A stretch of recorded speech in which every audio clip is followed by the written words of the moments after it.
coming soon to Twitter. You'll get to read all my thoughts and opinions on just about everything.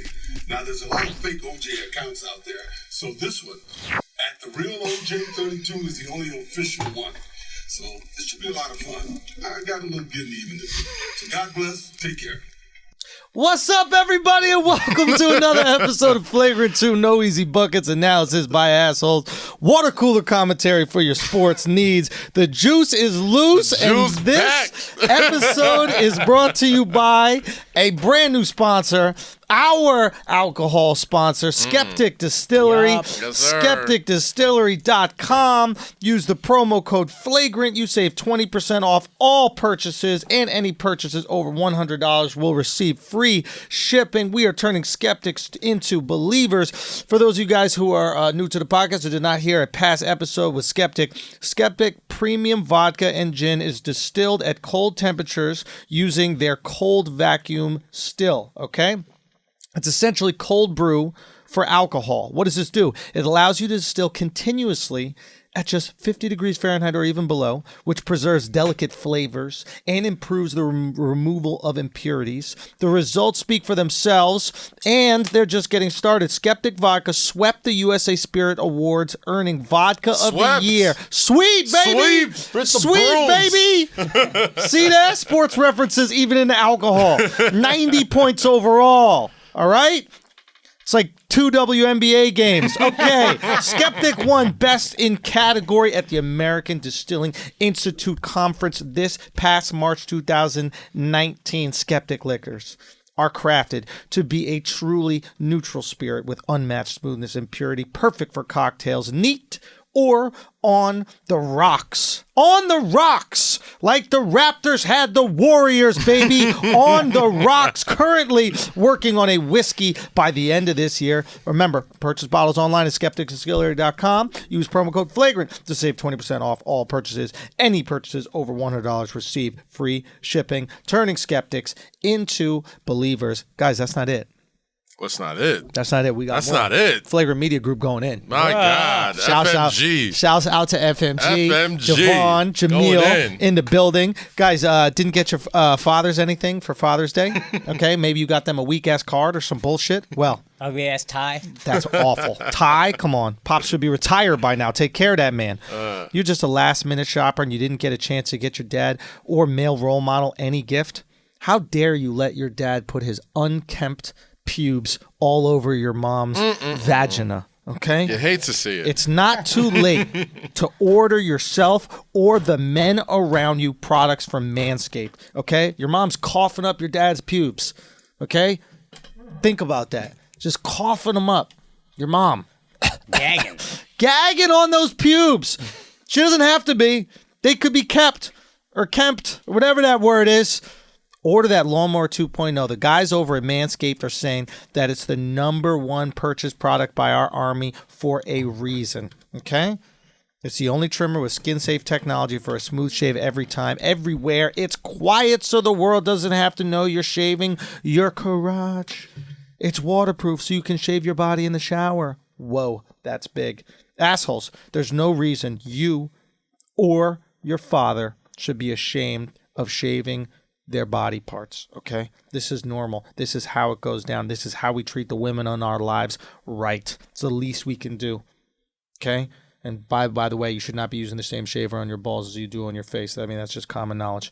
Now, if you haven't purchased anything, hurry your ass over to Manscaped.com. Use our promo code Flagrant to save 20% off anything purchased and get free shipping anytime you or anyone you know uses our code at checkout. Manscaped, the #1 company in male hygiene. You know, they also got anti-chafing deodorants and moisturizers for your balls. They got a foot spray that smells amazing, protects against sweats, and gives you cooling sensation for up to 24 hours. Guys, just go there and handle it, okay? Simple as that. They also got the crop mop. You got to take care of your balls, okay? Take care of your balls. We got testimonials from people on the Patreon, too. Loving Manscaped. Get that, man. Get that. Anyway, let's start the show. As Kaz was just saying, the juice is loose. Yes, sir. He's all over Twitter. The GOAT. He came out with a vengeance, bro. He came out like John Wick, son. That motherfucker said, "I got some payback to give." Bruh. Okay, he's not playing. Someone killed OJ's dog, and we about to get a couple movies. We about to get a couple movies of this man. Yo. Teeth were looking amazing. With no skin looking amazing. I was like, yo, can we not? Real Can we talk. not I think talk we about gotta the elephant start in the room? killing white women because that's how. Talk about Jordan Peele. Bruh. Jordan Peele was talking about white people using black people's souls to stay young or whatever. Listen. I think it's the other way around. I Man, think OJ got to share the routine, sacrificed bro. Nicole. Share the routine, B. We found it. My God. Kill white people. That boy use got the their white souls. woman glow. Bro, OJ sacrificed one of the few well-aging white women in the history of the Nicole world. had it. She looked good, Maybe man. Nicole was aging better than him, and he was like, "I'm not going to do this." Now we That's can't. an You're not gonna embarrassment to our embarrass me. Wow. Maybe cocoa butter is just white girl skin. Maybe that's what it is. Cocoa butter is white woman souls. And now we found it out. OJ look younger, bro. So OJ really is the GOAT when you think about it. Man, he got style. He's the He wearing GOAT. these fucking unbuttoned half-sleeve shirts looking Bruh. crispy. Got the fucking just almondy skin. Talking like a fucking 1950s radio commercial. Great teeth. My man's still doing Hertz commercials. As far as I know, on Dude. Twitter. It's You amazing. remember, like in the 90s, like he was literally the pitch man for everything. He was Everything. the most marketable athlete on the planet. And then three tweets in his Twitter account, I'm like, I see exactly why. Like I'm just like, yo, somebody's gonna give him the bag to do something. Have his kids disowned him, or are they still? Nah, one of his kids is a real estate agent. Nobody disowned this man. You can't disown OJ. He'll slice your neck off. That's true. Allegedly. Nicole tried. Allegedly. That's true. That's true. But I ain't saying allegedly. I'm just curious. Suck my that, like, would you know that your dad killed your mom, right? But you still want your dad, like in your life. I mean, Couldn't you forgive your dad for that? Your dad kills your mom, you lose both your parents. that is true. It's kind of fucked up. But he got away with it. Well, Look, we've still seen. free. Did you see the staircase? Did you see that documentary, The Staircase? nah, what's the staircase? It's a staircase where some guy like kills his wife or whatever like that, and the kids kind of forgive. They don't forgive him, but they're trying every. You try to. You try no, not forgive. You try to think of every reason why it wasn't him. Like clearly he hit her over the head with this fucking like thing from what is it called? Where you the fire thing? like the you fire stoke the poker or fire. whatever. Oh, fire like in the poker. fireplace. Yeah, Okay. yeah. Clearly hit her over the head. His lawyer's making up things like an owl attacked her, and then she fell down the stairs, and the kids are like, "We have owls in the neighborhood. It could have been the owls, you know." Could have been. That's Could've what been. these kids. That's what these kids will do. Could you forgive your dad For if he killing my killed mom? your Yeah. Yeah, not the other way around. I thought about If your mom this. killed your dad, he'd I be thought like, about this the other day, bro. Literally yesterday. I was, I thought I was like, if my pops dies, My Yeah. stomach hurts. if my mom, if my pops dies, if my mom like tries to move on and get like a new man to live the rest of her You got a life, guilt tripper. I don't know about You gotta that. give her that one, guilt, bitch. bro. I don't know about that. Being said, if my mom went, hey, Dad, you gotta get some pussy. What you supposed to not get some pussy out? Son, I'm not. Gotta live, yo. Gotta What are you live, gonna do? yo. You gonna have these old ass full sack balls, Blue Chew out here, everything you could possibly do to live your life to the fullest. You know. Listen, all you gotta do is listen to the podcast, get some Blue Chew, get some full sack. You'll be right back in the swing of things, man. It's Oh, beautiful. Man, I was on Father's Day. I was so selfish, bro. My dad, I don't get to like hang that much with just me and my dad. He's either at the house. My dad's memory's gone, right? Yeah. So he's at the house, but it was just him at the house, and so me and him, and I was like, all right, pops, I got to roll, And he goes, "You want me to walk you home?" Right? And I was like, "I absolutely want you to walk me home." Me and my dad take a nice walk. Yeah. But then part of me's thinking, "How the fuck you you gonna gonna get get back?" back? Oh I'm my about to say, like, yo. This is how selfish I was, bro. I was like, "You good to get back?" And he was like, "Yeah, I got that." I was like, "Okay." That's how much I want to spend time with him. Oh, you should have walked him back. Nah, bro. I walked to the 14th. I should call him now and make sure he got back. I'm about to say, if you walk him back Man, let me call home, him out crib. if you walk him back home, he'll forget that you walked him there. So Boom! he just He'll walk him think that back. I'm walking him. Exactly. He'll be like, "Ain't I walking you up here?" I'm like, "No, Dad, it's your memory. I gotta walk you back to your crib." So he walked me to 14th. It was a great walk, man. I was Nice. talking to him. just talking about life. What's the hardest thing about fatherhood? And just asking these cool questions. And then that might have been the last time we hung out. But, it is what it is. Well, hopefully he's all right. Just We're about text to him, make find sure out he's right good. now. I'm calling. You gonna call him? Golly. On the pod. All right. We're going to make sure my dad make it back. Make sure he's good. My mom let him get back from the beach house by himself. Wow. Jesus. Beach house he invites me to every time he sees me. Oh, he invites everybody to the beach house, bro. Hold on. Let's see. Come on, Larry Schultz. Come on, Larry. This is tense. Come on, Larry. Stop playing with me. Yo. Maybe he just forgot where he put his phone. Or That's true. Nah, he don't got a cell phone. Yeah. You don't have a cell phone? No. Oh, you calling the house? I'm going to the house. Yeah. Oh, he could be probably out. swimming. He could be out. No, he stopped. He don't do the swimming no more. Oh, shit. It's getting up there, bro. 77. Wow. Nice. 77. Oof. Up there. Anyway. That's a good age. I had my first Father's Day, sort of, this weekend. That's right. Let's just say. Yeah, man. How was that, man? It was cool. I went to my girl's parents, my girl's brother's house, and they do this big thing with like the dads in the family, and like Right.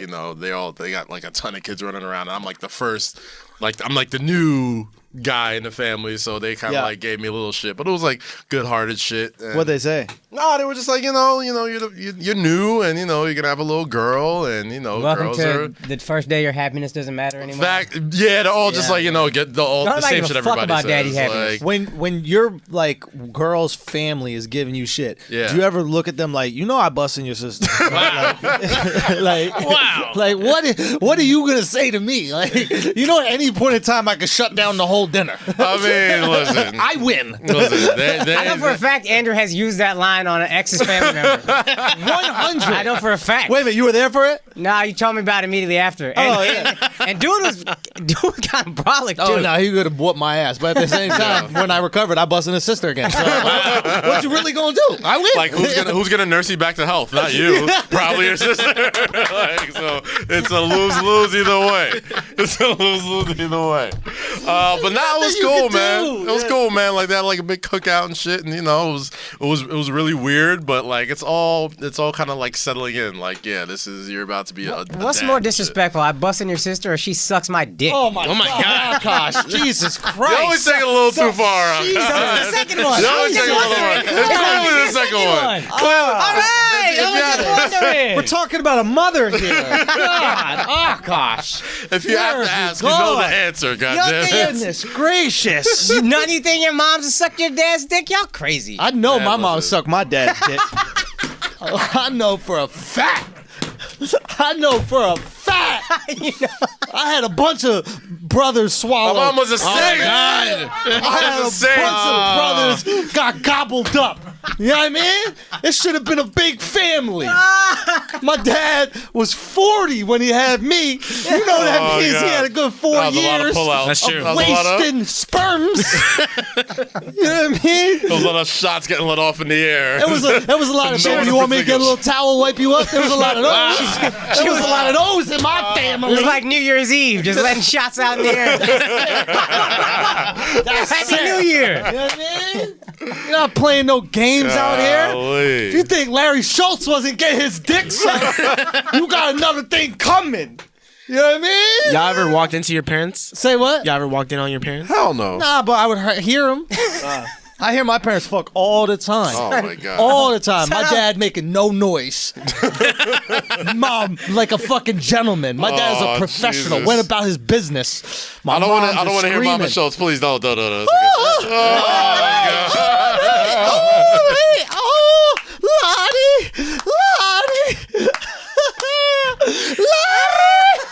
I thought you were saying Laddie, not Larry. It kind of sounds like that with their accent. Lottie! Laddie, daddy, we like to party. My brother would always try to knock on the door like he didn't know what the fuck they were doing. My brother would knock on the door with concern. He'd be like, "Are you okay, Mom?" "No, she's not. She's getting that hammer." Okay? That Larry Hammer, bro. L. Schultz bringing it down. Ragnarok. That's what they call my dad. Motherfucking Ragnarok. Rag that rock. God damn Oh my it. God. Anyway. Yeah. I remember I was at Andrew's place when we first started getting cool. you live with your folks, and then it's like 2 a.m. We're just working on like a script or whatever. But then his dad just walks out with a shirt, Oh, hell yeah. no drawers, just dick hanging out of his underwear. Yup. Like Winnie the Pooh, just Real like, talk. with a shirt, no pants. Winnie the Pooh with a big ass dick. Yo, big dick energy. Larry Schultz. Big dick energy. And then he saw me and he was like, "Oh," and he like kind of tried to cover it up, but like he didn't really give a fuck. give a He fuck was about like, that boy, "You yo." in my house, boy." You know what's dope though is like when you walk in with just the shirt on. He had that white tee. He always sleep in a white tee, no Okay. drawers, because he might have to fuck. He might have to fuck in the middle of the night, right? So white tee, no drawers, right? Walk out the room, go to the bathroom. We're chilling there, dick out, right?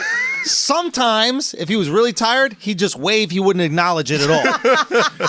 Other times, what he would do is he goes, When you "Oh." wave, you lift the shirt. Yeah, you more. lift it even up. He goes, oh, and he'd take the shirt and he'd pull it down over his dick, and that would just expose his ass even more. So he'd just walk by and it was just cheeks flapping. It's always a strange day the first time you see your father's dick. It's Depressing day. That never motherfucker had got Yeah, bigger it's a dick than strange me. day. Like you look at it and you're like, Your dad got bigger dick than you? my dad at that point, yes, he had a I way think bigger dicks dick got than smaller over the generations. Like, real talk. My dad got bigger dick than me. My dad's dick fat and shit. Yo, my dad's dick is crazy. Bro, his dick was nuts. Yeah, it's crazy. Yo. I haven't seen my dad's dick. I've seen your dad's dick. Isn't that wild?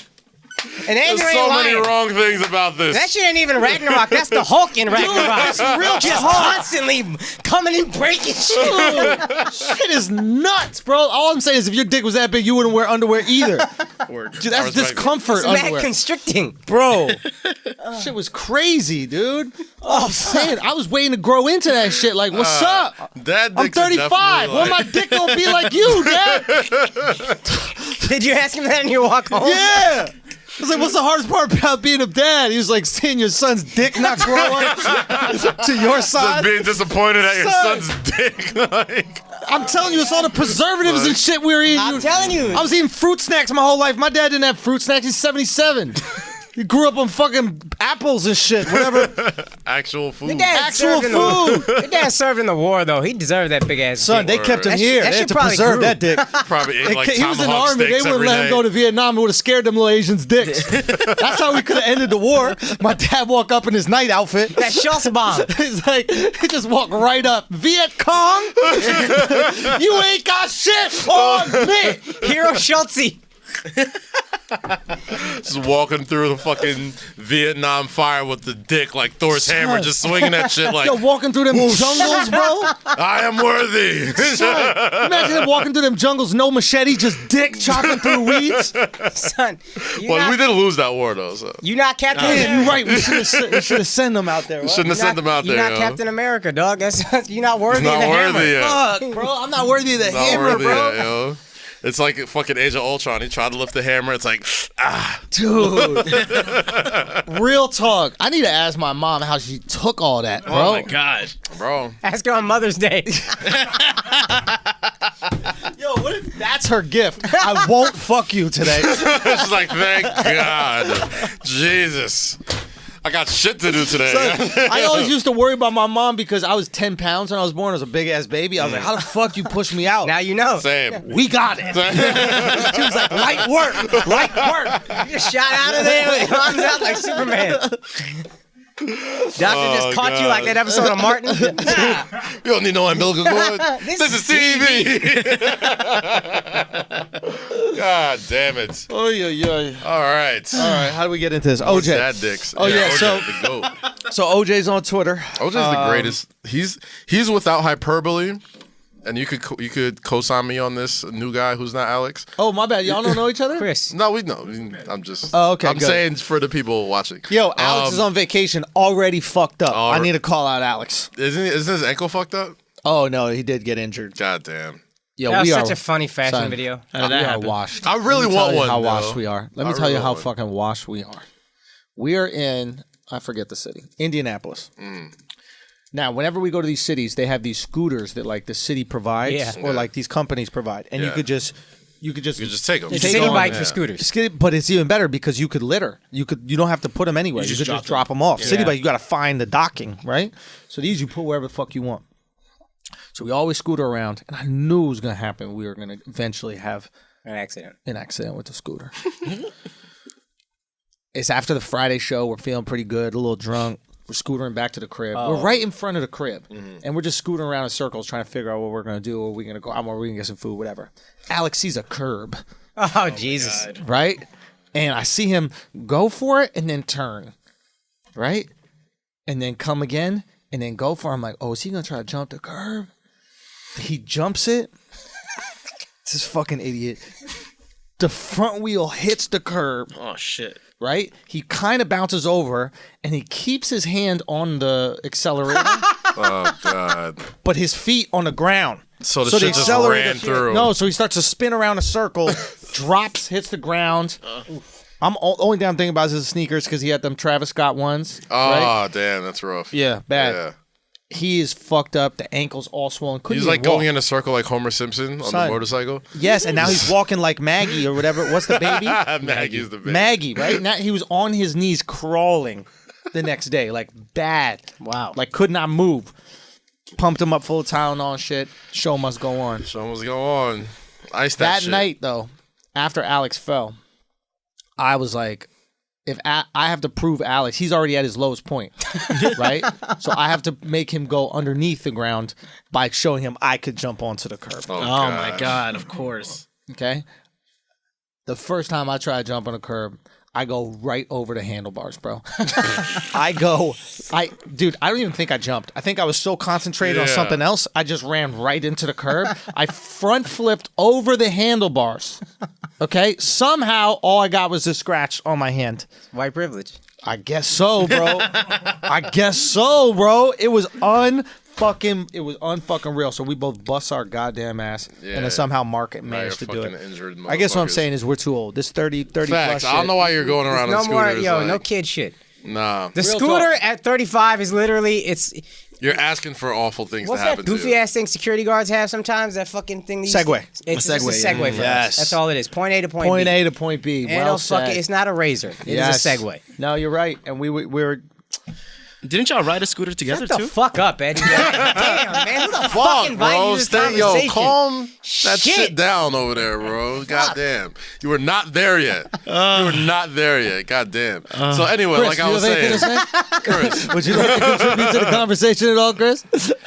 Honestly, that shit made for some great content though. Yeah, you're right. That shit was I fly. watched it. I was like, I was intrigued. Then I saw the fashion video. I was like, God damn, I really want one. That shit was Son, fly. I'm not gonna lie, really we want killed that fashion. It was hot. Curly. And I gotta that give was son, I gotta give Al credit because we're pushing him around the airport in a wheelchair, right? Uh. Which is the only way to be at the airport, by the way. That we're gonna milk this injury. I said, Al, as long as you feel any bit of pain, like, please, we're using a wheelchair because it's right away. We're already TSA pre-check. We're already clear. Now we chopping all the lines up.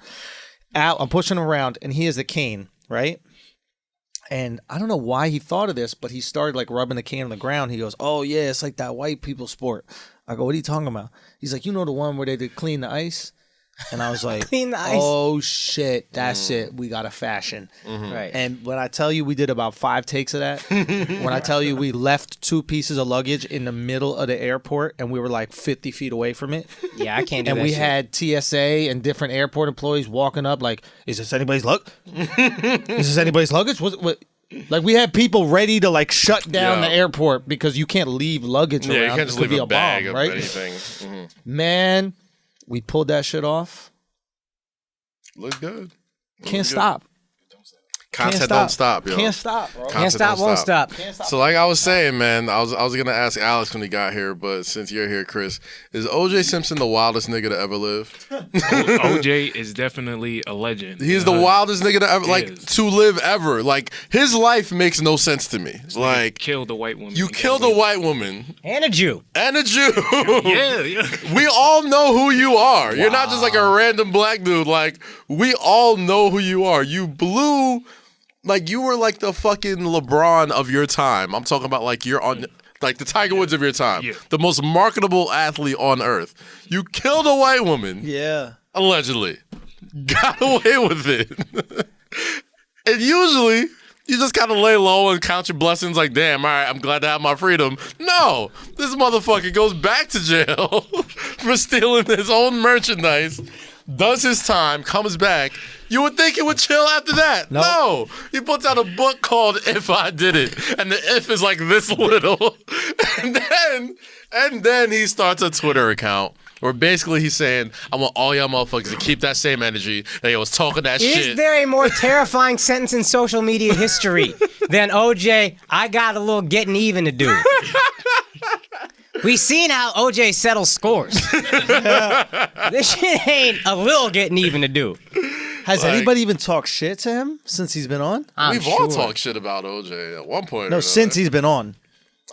Oh, since he's been on Twitter, I'm sure. I don't think anybody's got the balls to. Nah, I'm sure. Like, you know he could get away with it. You know what he's allegedly capable of. How long did he do because of the stealing the merchandise? I think like 6 Upwards of a years? decade, I think. Yeah, it was close Because to a when I decade. first moved to New York, it was 08, and then he was on trial, and I think he got sentenced 08, 09. And he got out like a year or two ago. So like 8, 9 years. Wow. The best thing about like OJ's Twitter is like literally every tweet is like riveting. Like I would watch him like do the most simple shit. I'm disturbed and by be all of it. terrified. I'm not And be front- I'm not gonna terrified front. by it. I don't think Like, this shit's cool. This motherfucker disturbs me. yo, he's literally doing all black uncle shit. Like if he's just sitting there in his old school fucking college shirt, like watering the grass, I would be sitting there like, this is terrifying. Yo, you know what's crazy? It's not, but it is. This just goes to show you that like we don't believe rappers. Because all these rappers have been talking about killing people forever. I mean, And some we rappers follow have them. killed people. Yeah, but we follow them and we don't give a fuck. It means nothing. Like Gucci Mane definitely killed a guy. Yeah, but like in some self-defense, like he wasn't like, Killed the guy though. Got it on his record. fam, it's mad easy to kill someone self-defense. Me or you? Yes. Yo, Me when or you gotta you? go. Yeah. Come on, yo. But then he talked shit about it on records. It was Well, someone try to kill me, I'll talk some shit. You try to kill me, I killed you. What I'm saying, OJ did it off of like, you fuck my girl. It was rage. Yeah. That's a rage killing. It's like When you stab literal- someone, that's You a rage fucked my killing. ex who I beat to death almost. Yeah. How dare you? Bro, all I'm saying is it's like we've been following rappers forever. Yeah. And letting them talk all this shit about killing, and it just proves that we don't believe him because now that OJ's out there and we know that he killed somebody, or we at least feel he kills him, now we're having this conversation like, it's so scary to see Yeah, it's somebody only talk. fun for me if I think It's a rapper's lying. That's my point. My Yeah. point is we know rappers lie. Yeah. And that's why But that's always the That's why terrifying 6ix9ine is shit. fine.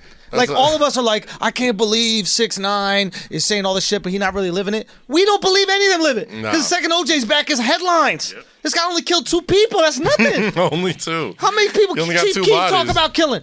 I think You know how wild you got to be to make How many people he talk about killing? 30, 40? I'm pretty sure he definitely got somebody.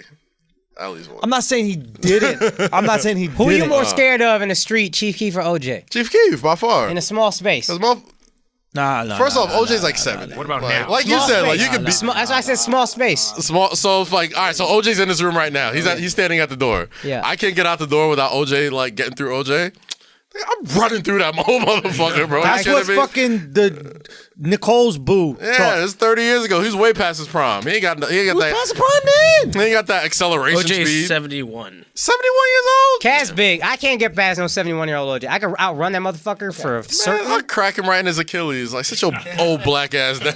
Walk around. That's fair. I do believe you could get by him. I'm 71-year-old saying OJ what would have would the make gun. you more nervous, right? You have right Chief in Keef front makes of me you infinitely more nervous. Chief Keef, Yeah. right? OJ Thanos. Or dog. OJ. Chief Keef, that Thanos underling that shot the glass at motherfuckers. Which one? OJ Thanos out this bitch. The thing is, though. OJ put his hand on your shoulder. You don't feel nervous? Nah, but that's it. I don't at all. Because like you said, it was a rage killing.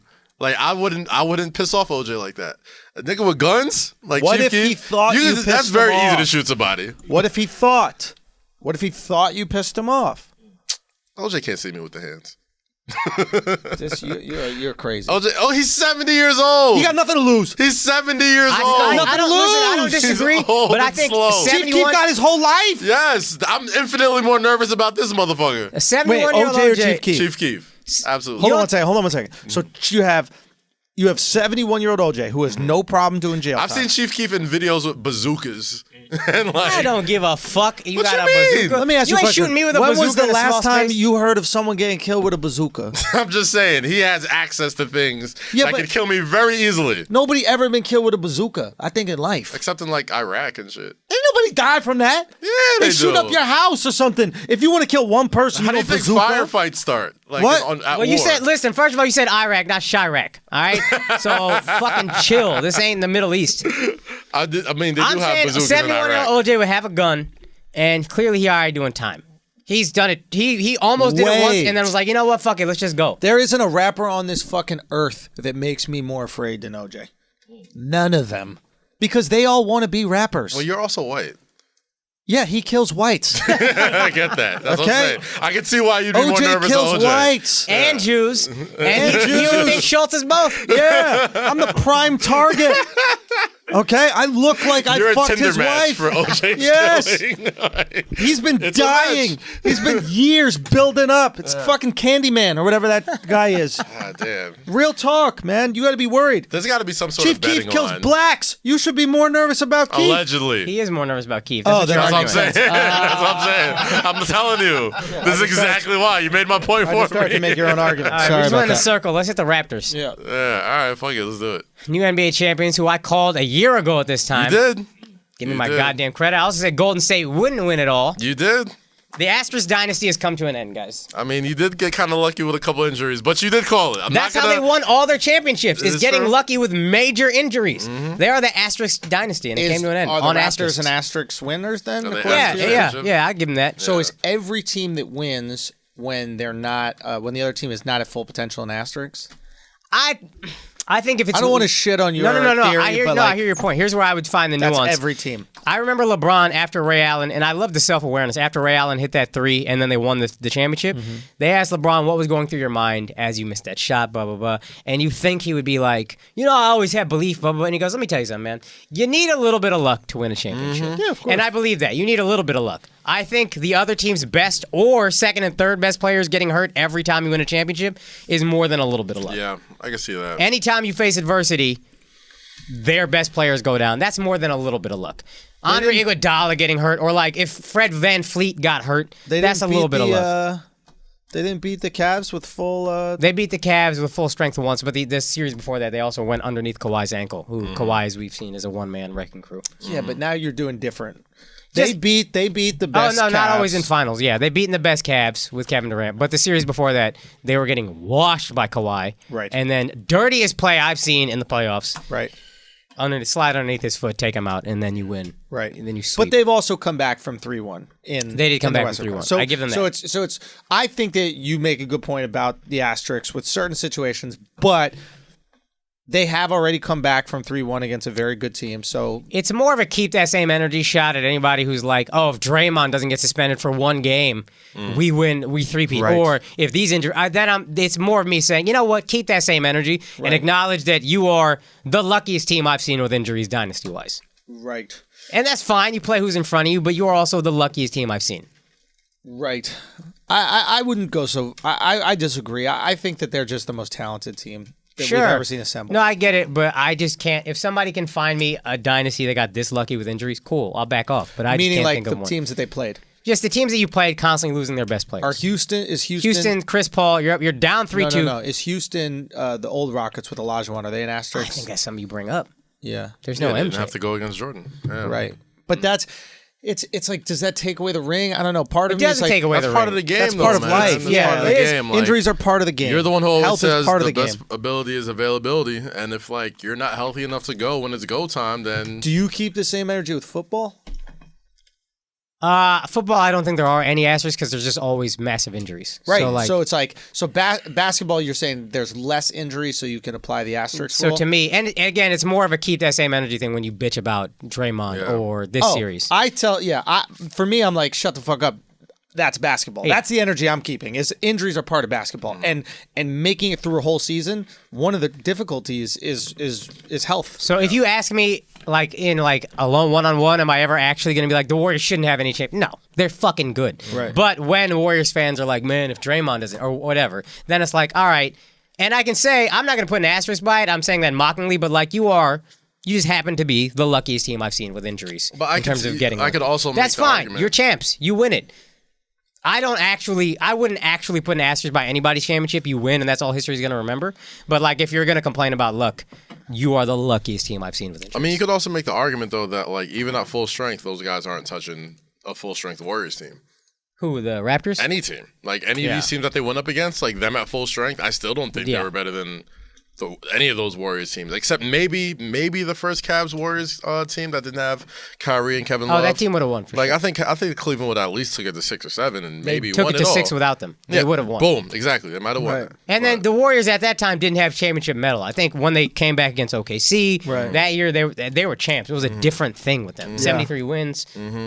That's Steph at the apex of his powers. I think they honestly probably beat the Spurs with Kawhi, but it is fucked that a dirty play takes out the guy who was destroying your team. Down 20. They're down 25, I think. Yeah, I don't know. I just don't want to I don't want to put the asterisk because I think once we start putting asterisks. No, I don't actually want to put an asterisk, but it's a funny soundbite to say they're an asterisk. Yeah. Okay. I just because then we can go back and we can question every single team in the history of the game. It's like with that being said, I feel like the Raptors are feeling very like Dallas Mavericksy to me. Yeah. Like I kind of feel like it's kind of this one. Bill Russell shouldn't have 11 rings. They didn't let blacks play basketball back then. Like we can keep going back, and but it's a tricky it's a tricky thing, and you never know what you're gonna do until you're put in that situation. Like you never know that you're capable of coming back from 3-1 until you are. Like LeBron did it. Golden State almost did it this time. Hey, and a lot of people might say if Clay To be didn't honest, go down, if Clay doesn't go down, I don't, because it felt like this is one of those Golden State runs. It's happening. It was Game 6 Clay happening again. And then it he was felt like a everything. fucking Buffalo Wild Wings commercial. Yeah. That's what it felt like. It's like every time the Warriors were about to make a move, somebody turned a switch somewhere.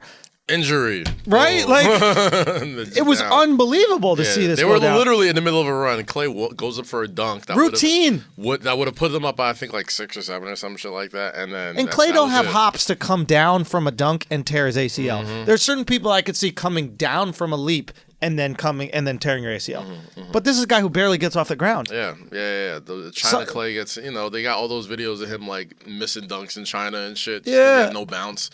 And it's so just fucking poetic that, like, he tears his ACL going for a dunk. But it was just so odd. Like, that must have been ready to go. Yeah. That had to be ready to go. You don't just tear your ACL. And Steph knew that. it, too. Like, Steph threw, like, a fucking wild pass to him to get that dunk because they were just flying. They were just trying to get as many fast break points as he can. Throws it hard. Literally, as soon as he comes down, and see Steph like slam the ball on the floor and like sit all the way in the fucking. Because he knew opposite. it. He knew saw it go down. Everybody saw it. As soon as he saw that replay, I was like, yeah, that's an ACL. That's not. Kaz be acting like he a doctor. As soon as I saw it, I knew. Yeah. I knew Kevin. Bro, like you see that knee, how that turns. When I saw there's two things. When you come down and can't move, and it looked pretty easy the way you came down, I think that's a guaranteed injury. Yeah. I knew it was an injury. And then when he fucking, but he went, Now no, I didn't know. You know it's an injury, but you don't know torn ACL. Yeah, absolutely. Like when people. Gas thinks he's a doctor. No. But that's what I thought it was injury. But I'm Indian, so I understand these things. That's into my DNA. I get these. I thought it was an injury, but I knew it was a torn ACL. As soon as What else was it? That's literally how everybody tears the ACL. What else the fuck you going on? You got a headache? Is that what you thought it was? Maybe he sprained a knee. Maybe he sprained an MCL. I knew it was That's a torn best case ACL. scenario. Like and when he knee runs back out on the sprain, court, maybe. I was like, maybe he's a sprain or something. I don't know. I figured usually he's hurt, but that's usually how it goes. Like you go up and you land. Chris Stapps do it? Same shit. Went up to dunk over Giannis. How did everybody tear their fucking ACL when you come down from a dunk? If you come down from any movement, one leg, and you can't move the knee, ACL. Guaranteed. And it bent right where the ACL Dude, I don't even want... Dude, there's a video of it. Did you guys see the slow motion video of it? I saw the replay. I didn't see any. Oh, and my he's fucking... God. And, like... More props to him because he was over there bouncing around. That's like hitting the fucking free crazy. This guy's a throws. I was like, this mutant, dude's nuts. Jogs back out on the court. And again, that's why I'm like, it's got to be a sprain. There's no way this Dog, motherfucker's he's going jogging back on an defense, ACL. like jumping up and down, like ready to play D. And I'm like, yo, this motherfucker didn't even know he had a tornado. And if you watch the replay, if you watch the actual game, they go to Dorsberg They go to Dorsberg backstage or behind the court, whatever, and like, oh, Clay's trying to get himself to play. We don't know. And literally 2 minutes later, they go back to it's like, oh yeah, no, he's done. He won't return. Like, that quick. Yeah. Like, so you could tell Clay was still back there, like, convincing motherfuckers he was good to go. They show that replay of him walking to the tunnel, and then somebody says something to him, and then I guess you got to shoot free throws. Yeah, if and then they he take just, you out to not shoot you your have free to throws, stay out. you're out for the game. Then he just fucking sprints back onto the court. Right. On a torn ACL. Crazy. Yeah. Crazy. Yeah. Motherfucker gets props, man. He gets a shit ton of props for that shit. But Yeah, and I mean it's a smart move, right? He doesn't know that his ACL is torn, or at least he's trying really hard to believe it's not. And he knows that if he comes out of the game and doesn't shoot his free throws, he can't come back in the game at all. Closeout game. So he's like, well, fuck it, I'll shoot the free throws. Yeah. I'll go back in the locker room. Maybe it's just a little sprain, maybe some Paul Pierce shit, right? I bet you that's what he's thinking in that moment. He's like, oh, playoffs, Paul went out. What was it? Game. Paul shit his pants. Right? Now we know that. You know what I mean? Yeah, But, like, we know that now. now You we know know that that. now. But in the you got moment- access to this. What'd you think happened in the moment? in the moment, I thought it was ACL. I thought it was a quick sprain because he was still bouncing up and down. I'm like, all right, he's hurt, but like he ain't gonna go out like When this. they carried that motherfucker out, I thought it was ACL, bro.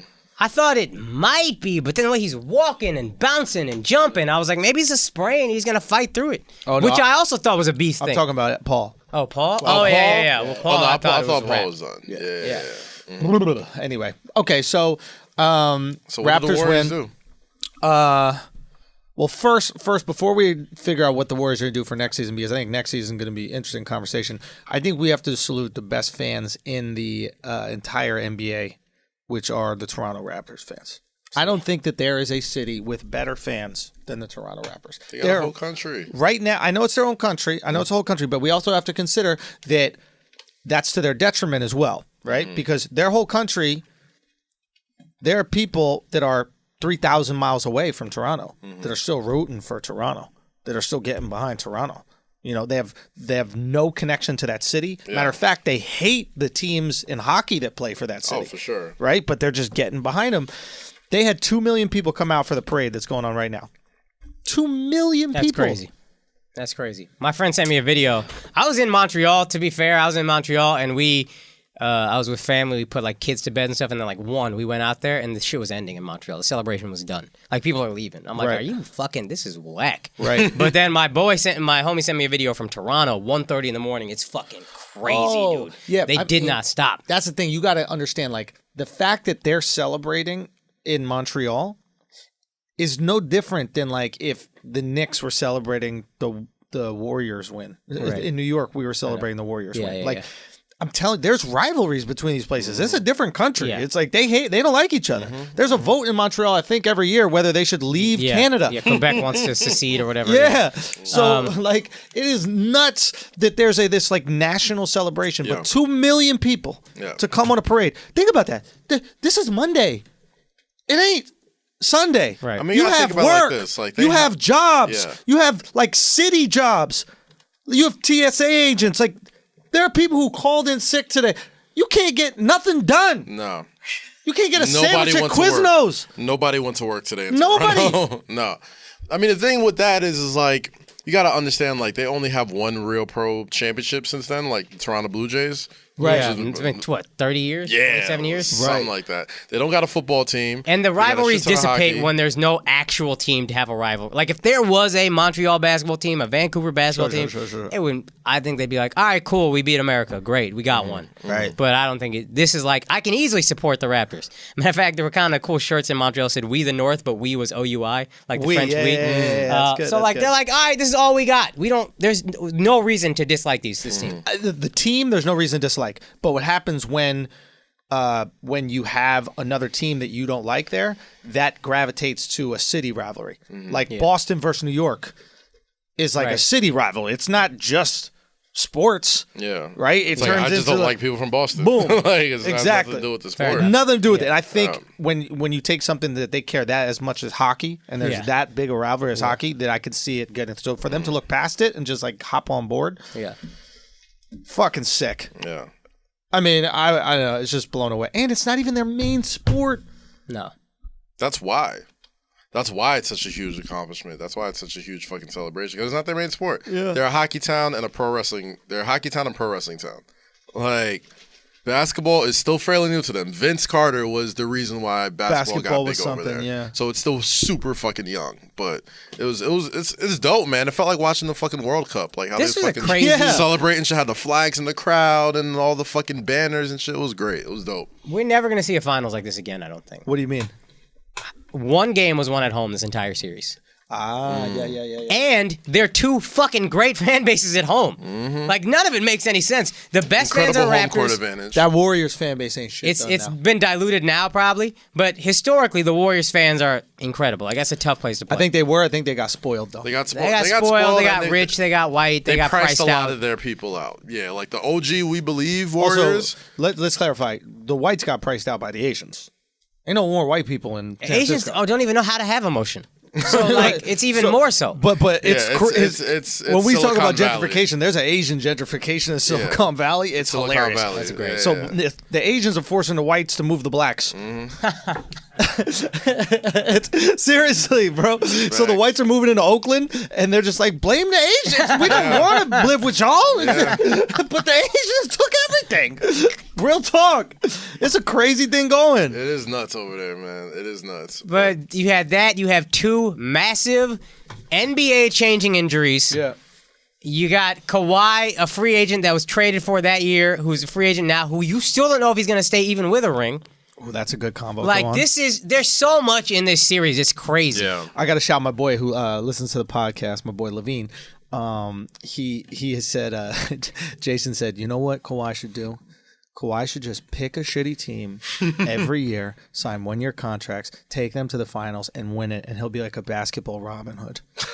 Yo. That is genius. That's goat shit. What if he just goes to the worst team in the league? He's like the basketball Deion Sanders. Just go to the Hop worst from team in the team to league team. and then take them to the finals every fucking year. So he naturally go to the Knicks this year, right?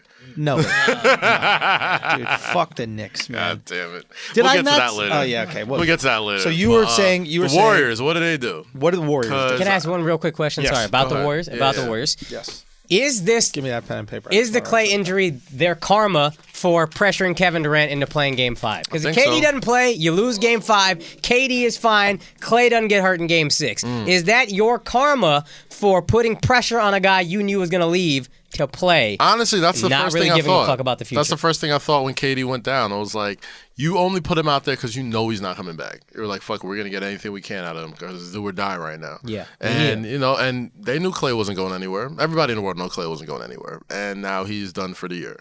And I don't know what to do. If I'm the Warriors, like, do you waste a year of Steph's prime, just like fucking going him and Draymond versus the world, or do you say, all right, Clay, you go ahead, KD, you go ahead, and you put yourself into the free agent pool, and you make yourself a player with like the Kawhis and the Butlers and the Tobias Harrises of the world. Like, I feel what like do you do? have to sign Clay because the Warriors work best with nobody fits that system better than Clay. You need Clay. Of course, Nobody. You're Of course. re-signing Clay because it's not even a question. KD, I don't think you're. I think KD's If gone KD opts regardless. out, I KD's don't. gone. Yeah. I mean, KD's gone. Clay is going to stay. I think Clay's father said he's Clay absolutely said he's gonna absolutely stay. not going anywhere. And let's be honest. If there is one person who is built for an ACL injury, it's Clay Thompson. He's already shown it. He's an already shown his amazing toughness. shooter. He is not only toughness. Yeah, he's absolutely tough. He's an amazing shooter. He does not rely on his athleticism at all. I wonder if it'll affect him defensively. That's probably the only way it'll It might affect him because defensively. you need to slide with those ACLs. You need to slide. Yeah. And but if there is an injury that it seems that people can come back from now, ACL is not what it used to be. it really isn't. Isn't that fascinating? In our lifetime, in our adult lifetime, That shit took out Penny and Grant Hill goats in their prime. Like, Well, there wasn't Grant an ankle, right? Yeah, Grant Grant was was an it was ankle. an ankle. Penny But was the ACL. Penny, I And mean, Antonio McDyess was another ACL guy. motherfucker Like, took everything. He had these nothing. were great talents at one point. And now and then they it is a normal. It's almost like Tommy John surgery for, That's- for yeah. like pitching. Yeah. Yeah. Whereas, like I imagine earlier in their lives, That's that why they was called it Tommy John surgery. It was over, right? After the And now guy. they can come back to throwing harder. You know, it is That's just what pitchers get now.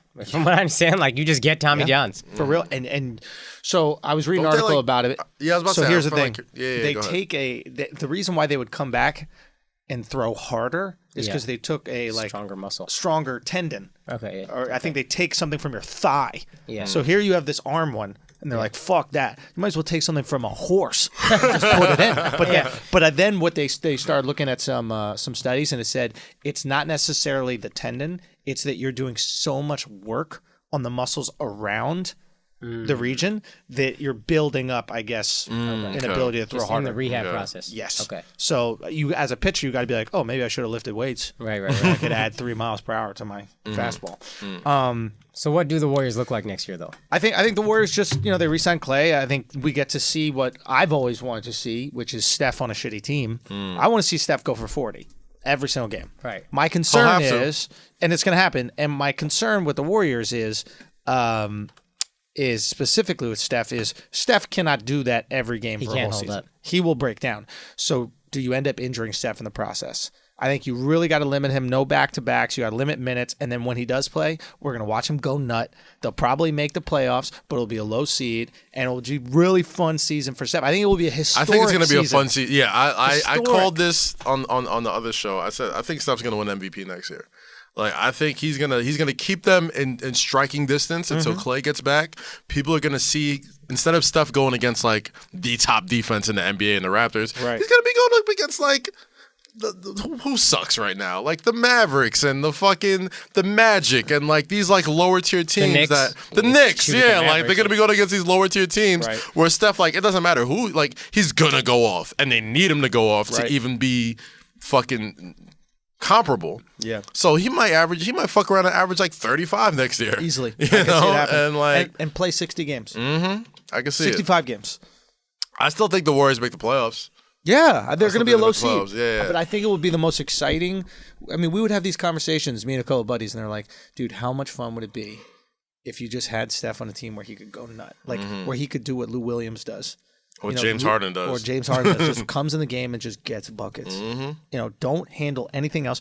And you could even have guys like Quinn Cook come in the game and they could handle more of the distribution. That's honestly what I think you do. I think you sign a guy like fucking Malcolm Brogdon. You make him the real point guard. And then have Steph just go ham. Just have him run around, go crazy. If you sit and watch him during a game, like, you get exhausted watching how much this motherfucker just moves around to get an open shot. And if he gets to do that for 82 games, or I guess like 60 plus game, if you're putting him on a minutes restriction, that's fun. And that's a guy who could be MVP next year. Okay, so let's talk about Kawhi next year and what Kawhi does. I think he resigns. I think getting to the finals was the point at resign, and winning, I think, guarantees it. That's my theory. I have nothing to support this. I have no hard scoop. time. I was listening to Simmons. He was saying he's quite possibly going to LA, the Clippers. I don't see that, man. I don't. If you win it, you stay.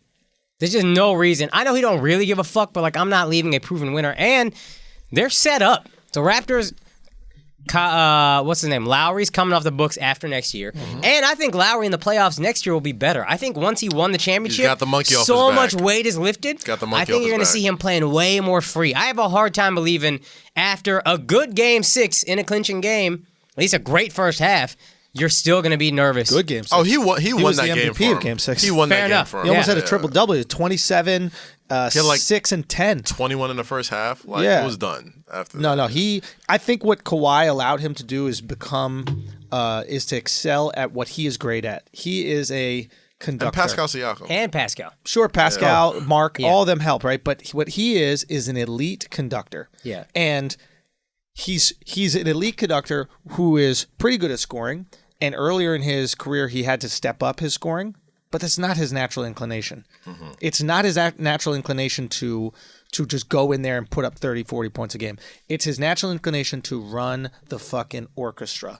And you know what? He has his guys that he can let, do solos. Kawhi can solo. Pascal can solo. But he is there running the orchestra. I'm going to get some layups. He was making He some also phenomenal fucking passes. That's it. During Dude, get into the basket and Yeah. look. Every once in a while he'll get a bully layup when you need to. Right. Every once in a while he'll hit a 3. He'll hit back-breaking shots when he needs to. But his natural function is just conduct the orchestra. I could see Kyle. No bullshit. I could see Kyle on a team where he scores 4 points a game, and he scores 4 points a game, but he is necessary for the team to function. He's. Do you know what I mean? Andre Iguodala. Yeah, a little different. Andre doesn't run the team. The thing I was trying to bring up that he does, that those guys do, those Iguodala's, Bowens, whatever, he'll take the charges, he'll run, he'll give effort plays. Like, he's a conductor and gives you the effort plays of a role player. 100%. Yeah, you get a lot with him in that regard, for sure, because he is going to be he's going to be scrappy. He's going to get a couple steals a game. He is going to do that. He kind of reminds me of a super, I might be overrating him a little bit. He reminds me of Dallas Jason Kidd. Like, not like superstar, like triple-double, like that dude, but like when he was in Dallas, when he was in later years. He just made winning plays. He makes winning plays. That's what it is. He makes winning plays. He could go off a little bit here and there. He's capable at 3 now, where he wasn't in the beginning of his career. Right. Like, definitely older, like on the later side of his career, Jason Kidd. When he was on the Knicks, when he was like, when that one good team that they had. He's a lot better than J. Kidd, but I understand it later in his career. But I understand what you're trying to say, right? He's doing the intangibles and he's running the show. Yeah. And I think he's better running the show. Yeah. What I meant by like scoring 4 points a game is I don't think that his scoring is where he's an asset.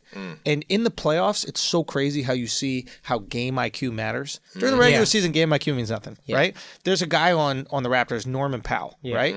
And you could just see he has no game IQ. Right. When he's out there, he's just driving recklessly to the basket. Energy guy. He's Tons of energy. Guy. His athleticism is off the charts. He's got balls. He'll take a big shot, and he'll get those shots sometimes, and it'll really help the team. But he'll also make stupid plays and potentially turn it over. Gerald Green, right? Yeah.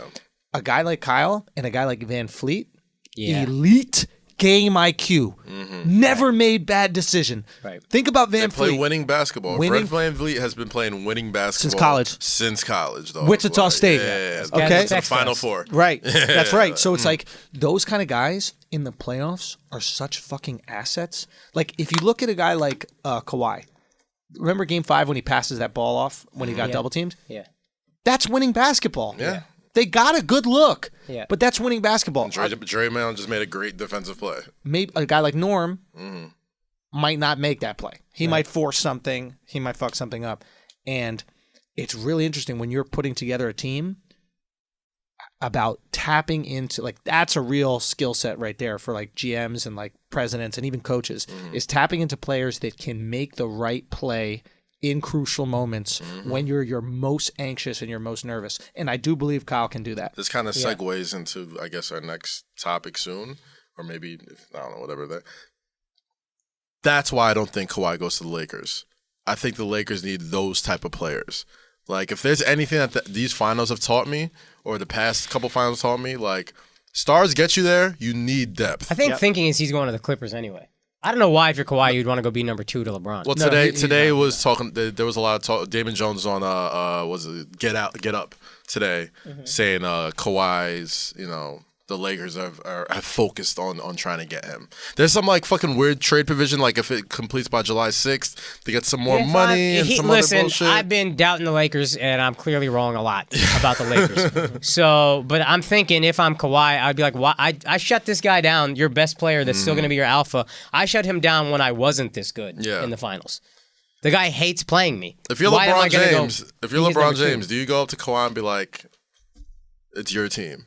Like, you're the keys. Does that get him there? Maybe, but I don't know if that's in LeBron's DNA. Look, you know it's not his team. You know it's not, exactly. Yo, let me tell you something. Nobody has been more right about LeBron James than Phil Jackson. Okay. Phil said LeBron's a diva, right? Was it a diva? Was that the comment? No, it's posse. He has his whole posse, right? Yeah. And people didn't understand what that really meant. First of all, Phil Jackson's 1,000 years old. A posse to him is like a bunch of like white guys on fucking horseback. They're like, no, that's if he was 75. He's talking about westerns. Oh, okay, gotcha. You know what I mean? The blah blah blah and the Jackson posse is coming through, and they're gonna rile up the town, whatever, right?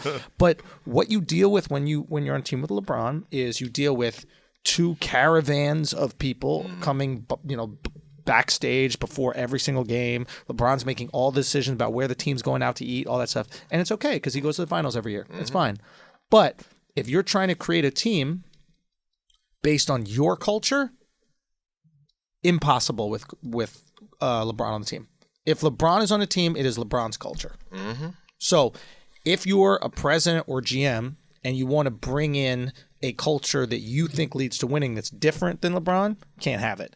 And to me, Kawhi strikes me as the guy who is high culture. If there's one thing he took from Pop, it is winning fucking. Like, we didn't know he had a personality until after he won. Now, all of a sudden, he's like this gregarious, kind of funny guy, right? But He's a fun guy. he wouldn't even slap hands with Norman Powell before the game. Like, this guy, you know how LeBron goes 0 dark 30? Kawhi goes 0 dark autism until he gets to the finals and wins it. He goes 0 dark 82. Dude, he went 0 dark 82 for like 5 seasons. Yeah. We haven't seen personality. 0 dark 410. Real talk. We haven't seen personality since the last time they won. Yeah, Yeah. facts. Bro. You look at him right now. He's The fucking. video of him and Serge Kyle Ibaka. Lowry. A video of him and Kyle Lowry talking. Right, with the Rachel Nichols. took, Yeah. where he's like, "Yo, it's your trophy as much as it is mine." Blah blah blah. He talked about the text message he sent Kyle Lowry the day after the trade. Like, look, man, I know you're Look mad. at the one with him and Serge in the Yeah. car. If there's anything that Serge- convinces me that he's staying, it's those videos. Serge got a video of him and Kawhi in the back of the car, and he So we goes, got "He the goes, I'm fun here with guy." the fun guy," and he says something like, "Yay, yay," like there's some kind of like hip hop reference. It's like, whoa, what Looked the like, fuck looked is like he this was guy rolling been? something up Yo, over. it did. I was Real like, talk. I'm like, it's He was Canada, focused, you know what man. I mean? Like, he was ready In to town go. smoking legal, like Yeah. Drake says, bro. Like, I was like, that's definitely not a cigar, Kawhi. So, I respect it. I would not be surprised if he ends up staying because, let's be honest, West is depleted, East is dysfunctional. He already went through the East. Yeah, he went through all the monsters of the East. The West ain't what it is, what it used to be, because KD's out, Clay's out, Houston's about to blow up. Oh, it's you need wild. credit also for LeBron easting the West or whatever, seeing that the West was going to topple. West does not look strong anymore. I mean, listen, I wouldn't get that crazy. It ain't the East. I'm more scared of the East. It ain't the East. Son, It ain't the East. Balance of power has shifted. But And he went through it East. So it's like, if I'm Kawhi and all I care about is winning chips, because that's all he cares about. Right. And I know that I have a young core in Toronto that's intact still. I mean, Kyle's not young, but they you have need money? some veteran. They can pay him. no, I mean, like, do they have money to get like other pieces around them? But my feeling is, who do you need if you did it with this team and you can keep this whole team? Well, they also People are got. gonna retool. You gotta be able to. But so here's where they're set up for the future. Kyle Lowry's contract comes off the books at the end of next year. Yep. I think Marc Gasol also has a pretty big contract that comes off the books at the end of next year. yeah. So you're going to have cap space next year. You bring back your championship team. You make a run. You add a piece here and there. You make your run. And if you don't do what you want to do, Get some these free guys agents. are free. And you got cap space with one of the best players in the league. And guess in where? a city everyone loves playing at. Guess where free agents want to be now because of Drake? Guess where free agents want to be now because of a championship?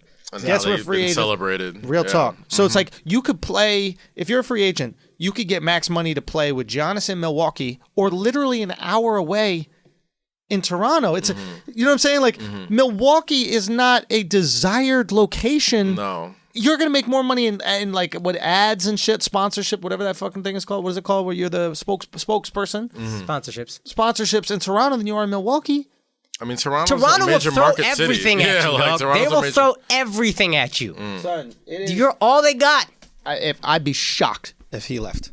Shocked. I'd be shocked if he left too. And if you're Toronto, you can't be pissed. No, 'Cause he you did got- should. exactly did what he said what he came did. to They don't do. give a fuck. He did You what he should. came to do. You say thank you. We appreciate what you did for us. We appreciate what you did for our city, and you keep it. And you know moving. what? Toronto will be back, even if they do lose him.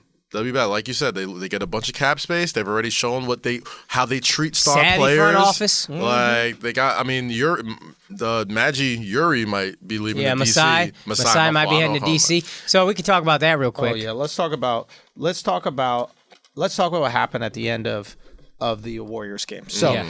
Toronto Raptors win. Masai Ujiri is the president of Toronto Raptors. He's trying to go onto the floor.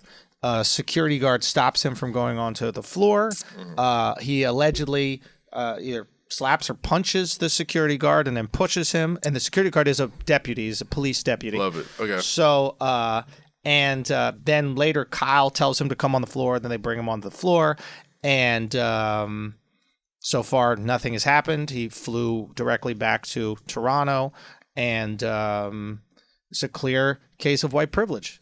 I mean, Facts. It's I a mean, clear case. Oh, a few whoopsie, games he's ago- black. A few games ago, they got one of the minority owners of the Warriors literally shoving Kyle Lowry, and it's like now the shoe's on the other foot. So you better not do nothing about that shit. Like what the fuck? Well, like, no, that's that owner is suspended for a year. Well, yeah, that's what I'm So saying. are like we after suspending Masai for a year? Because Masai punched a cop. Well, the Oakland police said he couldn't get on the court because he didn't have a credential. All of the video of evidence has literally shown the credential on his hand trying to get on the court. Sure. That being said, and I think it's somewhat, you have to somewhat sympathize with the cop, right? Which is... I don't. I do, because your one job that night is stop people from coming onto the court. You know at the end of the game, there are going to be people that are trying to come onto the court. Yeah. And everybody and their cousin and their sister is going to want to hug You're also their supposed players. to regulate that. And by regulating that, you look at people who have credentials. You see people of interest who should be on the court. It's not a lineup, though. It's not a lineup, right? It's It not is like the one place where profiling seems like it should go the other way. Like if I see a black guy walking on a basketball court, you probably won't care. If I see a white guy, Right. well, let me see some credentials. So- 'cause I don't know how you got here. So here's a perfect example of him not profiling. It's like, this guy's not a bigot. This guy's actually treating everybody equal. Oh, what, no. 6'5" black guy? You don't know anybody. I'm not saying he's a Interesting. It's his literal He's a job bigot. to not. What I'm saying is Masai is a fucking idiot for doing that. You just won the fucking championship. This is what you do. You step back. You go, here is my badge. I am the president. And if he doesn't do it, then you go, okay, I'll speak to someone else. I'll make it happen. You just won. You couldn't even celebrate with your team. You had to get sent back to Canada because there's no extraditing people who break the law from Canada. Well, no, he got sent back because his daughter's graduation.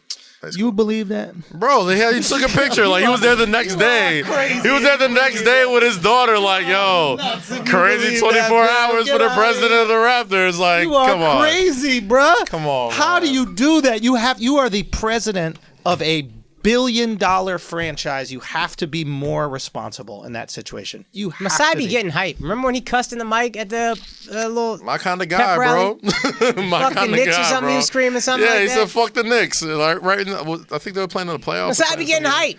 Yeah, I fuck with him. Look, I like it. Slap know a what? little cop here Maybe and that there. You just sheriff want to should chill. What know. they really gonna do? Any security, any event you've been to, like, security has a list of people, like, people of interest that have pictures next to them, and they'll have the picture of the credential. Like, don't let anybody in this court that isn't this guy or have this credential. And if you're doing your job, you should know, hey, this is the president of the I'm team. gonna remember that You next should be time fine. we pull up to Duce Palooza. You should. And I'm gonna just walk in. Yeah. I'm gonna just walk You in. already security- done and then that. security I was got like- stopped. You walked in. And I'm gonna see it. No, I didn't. They came and got us. But I'm gonna just flash my, and then I'm gonna walk past the security guard. And when the security guard push me back, I'm gonna punch him in the face. And then I'm gonna see how that works out. I'm gonna see if Duce goes, oh, we apologize. We should have been able to profile Because it's not your face. party. They clearly have the right to punch you in the face. It ain't Masai's party. It Masai's kind a of guest. turned into his party. He's a guest. He's a guest. If he was at home, he walks right on that court. Okay. He ain't at home. I don't know, bro. Yo, son, what does the president of the Utah Jazz look like? I think who knows? Exactly. But I think if some shit's Nobody going knows down, what these people look if some like. shit's going down, Adam Silver's gonna be like, "Hey, we kind of need that guy, security guy or sheriff. Leave him alone and just bring him on the fucking stage." That's what I'm saying. If he waited, We know what 2 Masai seconds. looks like, though, because Masai gets a lot of credit. Masai in the news. Yeah. Masai also one of the few black team presidents out there. You know what Masai looks like? Not at all. Eden, you know what Masai look like? No. Not at all. Nobody knows what he looks like. Let's be honest. The All three right, of us if I'm a might know. sheriff and I'm supposed If to Masai secure the wasn't area, from Nigeria, you'd have no fucking clue. no, who he but was. if I'm Let him be securing, from Sierra if Leone. I'm securing the area and I'm like, hey, this is It'd be the easy to president of spot the him. You got an Raptors. You arm should from probably know who diamonds. this guy is or where they're sitting. Yes, that's something you should know, sheriff. No, and he had the credential on his hand. Well, I haven't seen him. I haven't seen him show the credential. There's it's video possible. evidence of him. No, there's a picture. I know the one is. All I'm saying is, you're the head of a $1 billion franchise. You have to be more responsible. You cannot act like that. You can't. We have to hold everybody accountable. It's easy for us to be on a podcast and be like, "Yo, that's what's up, man. I want to see him snuff a cop. This, that, the other." This isn't small potatoes here. This is $1 billion franchise. It's a different game. I would not be surprised if that hurt him and his chance. If he gets arrested, which he very well could be. If he doesn't get arrested, this is a clear case of, hey, if you got money, nothing affects you in America. No matter what you look like. And you won, right? But you beat the team that those deputies root for. Yeah. So they gonna want to arrest you. Yeah. You know what I mean? Like, let's be honest. But you making people money. No. You make money and you making people. If you make important people money, hey man, do it. It's no different than a sales job. My first day job was Verizon Wireless. The best salesperson just go to get drunk at lunch, come back to work. Yeah. Nobody said shit. He made them money. If Masai makes you money, They'll take care of you. Yeah. Don't Well, worry about also, we don't have to even talk about him making that money. Masai's a multi-millionaire. We're talking about a guy who gets paid millions of dollars. Yeah. So this guy is elite, top 1%, Yeah. rich. Right. You know what I mean? So it's like, and when you're that rich, you get to punch cops. Regardless if you're white, black, Asian, Indian, you get to punch a cop in the face and then fly home. Well, you should provide proper context. Like, you just won an NBA championship. You're going on the court. And the reason why you punched the cop is because you're preventing him from going on the court, which is within his right to be at. First of all, a cop could tell you, hey, we can't let anybody on the court right now because we're securing this situation. And a lot of people are trying to rush the court, so we don't care if you have a credential or not. We just need to secure the situation to protect the players. That's our job, to protect the players. You give the cops a lot of slack. A whole lot of slack. Like, they should know the people of interest that'd be like, okay, Listen. that's Norman Powell. And How okay. often have we gone to a party? How often have we gone to a party where they're like, hey, I know you're on the list. Yeah. I know who you are. I know you have a credential. Right, I just went to when I was with the Raptors. Right, I was at the Raptors game 5. Drake's got a club inside the Raptors thing. I'm on the list to go to this club. I walk up. They're like, "Hey, we're not letting anybody else in." I go, "I'm on the list to be here. I have me plus 3." They're like, "We understand that, but we're not letting anybody in off the list because it's too packed in there."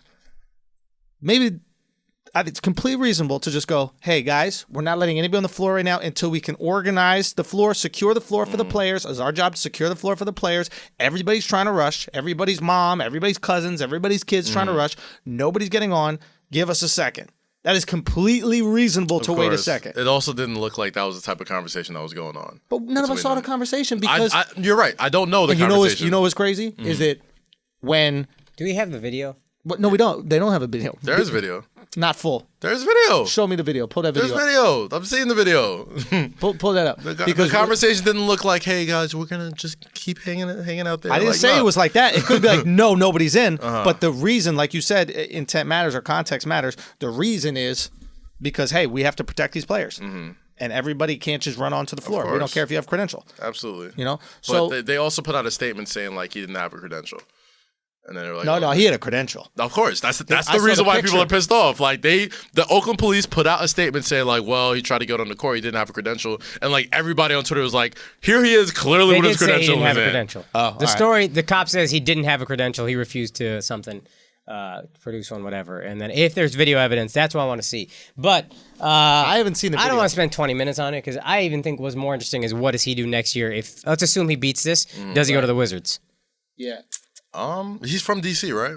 Is that why they gave him like the big holy shit He's from contract? Africa, son. Well, clearly, but I'm saying like, is that where he's? My man don't sound like he not from Africa. You know what I mean? Like, he He sound was like walking an around with the immigrant. Nigerian flag over his fucking suit, which was dope. Does he go to DC? I think DC. Fuck no. I think it'd be smart if they'll probably give him a bag, give him something. They're giving They him gave him $10 million a year.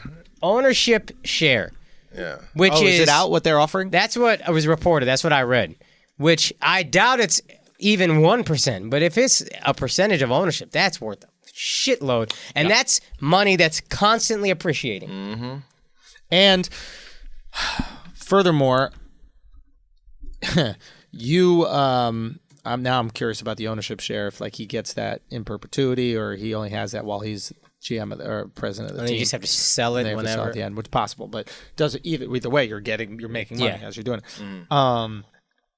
What I would do with it, I see no reason why not to do it. Right? It's like you've already climbed the highest mountain, beating the Golden State Warriors, regardless if they were depleted or not. That was the best team in basketball, Yeah. right? There's no other team to beat. There's no other dragon to slay. You've already accomplished it. Now It's a soul stone. you've got the soul stone. Yeah. So now you have the opportunity to go to a team that's going to be complete rebuild. It's going to be a complete shit show. You'll be Very afforded low time. expectations. You'll be afforded time to make it right. and you will 100% be Yeah. afforded time to make it right. And the NBA is in flux, so you might be able to grab some guys out of nowhere. That being said, you're doing that strictly for monetary gain. Yeah. You've already had the challenge of taking a team that was dog shit and winning an NBA championship. You've done it. So now you're doing this strictly for money. Yeah. And I cannot hate on anybody who course wants to not. set their Get the family up. bread. They're fucking. And if they've already accomplished what they need to accomplish in terms of like, this is my goal. I accomplished my goal. Now I'm just gonna go get money. All right, cool. You did what the fuck you set out to do. Yep.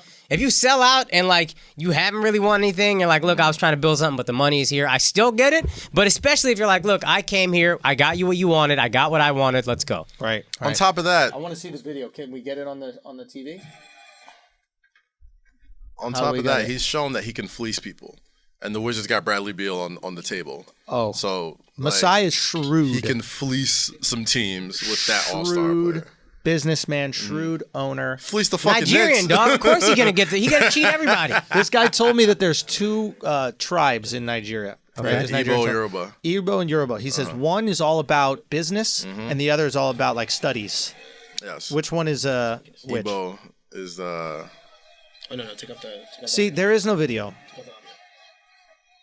This is after the transaction. Yeah, that's the aftermath. So look, just pause for a second. So now, if you don't think that this is by design, then you're crazy. When a guy in the fans said something to, oh, here we go. Let's see if we got it.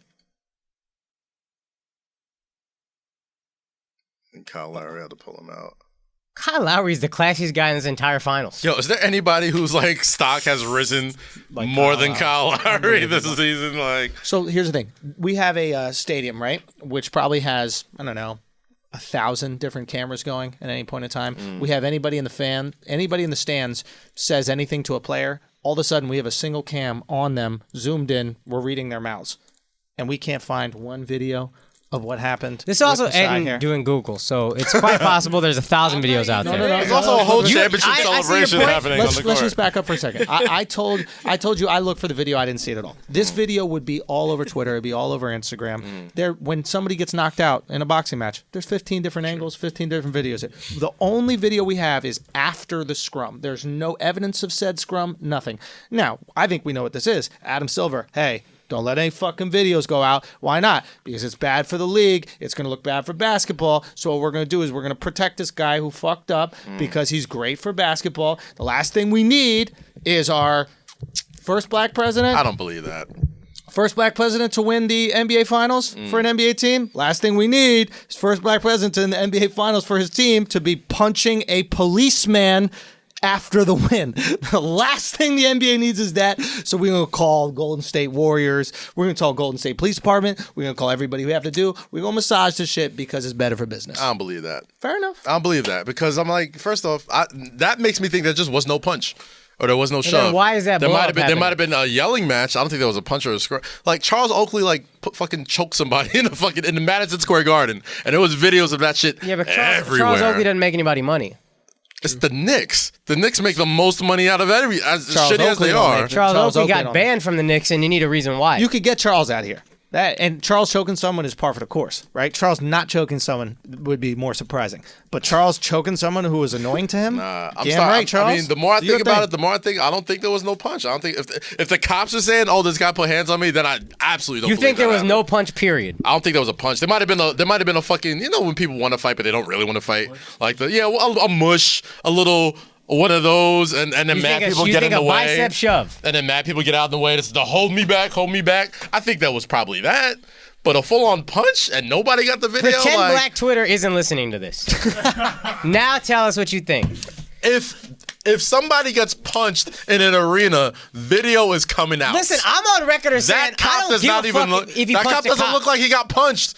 Dude, if he got punched, cuffs is coming out. Fuck all the dumb shit. That's why they're chasing him, and the guy was in Nobody- between going, whoa. His friend is in between the cops and Masai, begging them to stop because it happened. I'm I on don't record believe as saying it. if he punched a cop, that's great. That's If he great. punched the You cop, won a everyone championship, would've saw it. No better way to celebrate than punching a cop if you're a black dude. If he punched the cop, everybody If would've I saw could it. get away, if I'm a black dude not gonna get away with punching a cop and winning a championship, there's no better night. Fuck my daughter's graduation. This is the greatest night of my life. Can we acknowledge that? But saying he didn't happen, that's wild. I don't think it happened. I think what this is testament. Thousands of people in there. They This can't is- get everyone's video That's tonight. exactly what I'm saying. This is testament to Canada creating a post-racial society, because if you have a black man confident enough to punch a cop in the face, Right? Canada must be doing something right because there is no way in hell a black man in America would look at a cop who said you can't get in and just go, I should punch you in your face for saying that to me. There'll be no repercussions. None at all. There's no way.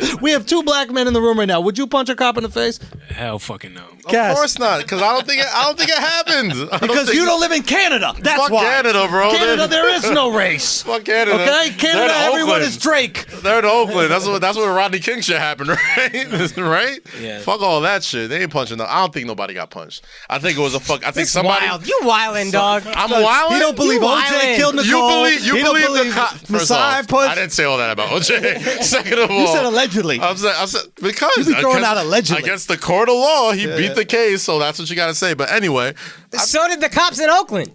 bruh, you really You gonna believe bring the up cops? Rodney King? I'm just You saying. really believe the cops? They literally just said, "Oh, he didn't have a credential." We all I'm just saw the saying they credential. beat the trial. We have to say allegedly. All I'm Keep saying that is- same energy. Listen, I don't believe cops as much as y'all do. You see how That's you're all not I'm keeping? saying. All I'm saying is you're not keeping the same energy. Bruh. I'm not saying what I believe. I don't Bruh. really believe anything. The energy's I just been disagree kept. with whatever everybody else believes. The energy's been kept. Is this If there's- reparations it's for the Rodney NBA King? Finals. Is it's that the what NBA this Finals. is? There's a whole celebration Cops beat happening on a Rodney. basketball Masai court. beats cops. It's payback. I don't believe that shit, bro. I'm just Find saying me the footage. Rodney King didn't get beaten. He got If that, cop, allegedly beaten. if that cop got punched by that rich motherfucker, do you think he would sit there on his fucking ass and not sue the fuck? They wouldn't call that shit the Oakland State Raptors after that shit? Are you kidding me? They sue the fucking pants over that motherfucker before they even got back to Toronto. Oakland State Raptors. Dude, he what- could, I don't know, what's whatever this? the fuck. It's not a state. You know what the fuck I meant, god damn it. I just don't think he got punched. He didn't look like he got punched. If he You did get wildin'. punched, I don't wanna he'd waste sue the time on- fuck out of that Why dude. can't we look at this as a major moment in civil rights history? Because I'm I need some saying, proof. that's how Why I'm looking at it. I Why need can't some we look at proof. true equality I need some here? proof. Black I need people some proof. punching cops and no You're saying that punishment proof. whatsoever. I need proof. This is magnificent. I need Messiah proof. Goat, dog. Real talk. This I is love an it. accomplishment. This is what Martin was talking about. This is what Malcolm was talking about. What did Malcolm say? You put that your hand shit. on me. I put my hand on you or something. Put your hand in your pocket. Something about pockets. I don't know. Listen, the point is, he had an important thing about putting your hand in someone's pockets. Point is this. I have no idea what you're talking about. I don't know. Malcolm X. Good guy. Man. Good guy. So the point is, I think Masai has really reached a milestone achievement in the United States of America. He is wealthy enough to punch a cop in the face and not be punished because of it. We should all be so happy that the United States as a country has reached this part of our history. I mean, think about it. This is amazing. What are you talking about? I'm telling you, dog. And we got black people acting like Trump supporters, just looking the Just truth in the wow. face and denying it Trump happening. supporters? Fake news. You over here Fake believing news. cops on their word when they literally just show that they lied. But I You don't said, give oh. a fuck. I'm glad he got snuffed. But he didn't. You show me Kaz, footage of this I'm tired of motherfucker. There's 15,000 people in there. Every Why single you one gonna of do a them. podcast with Mandy if this is what we're gonna do? Man, fuck out of here with that shit, dog. Okay, fuck go out on. of here with that shit. You over here believing cops and calling me a Trump supporter. Fuck out of here, dog. I support Mandy. Fuck Love outta you, Mandy. here. Love you, boo boo. God damn. Whatever, Mandy. You alright? Love you, boo boo. Shout out to Pegasus herself, man. Real talk. Shout out to she working on Katie's Achilles right now.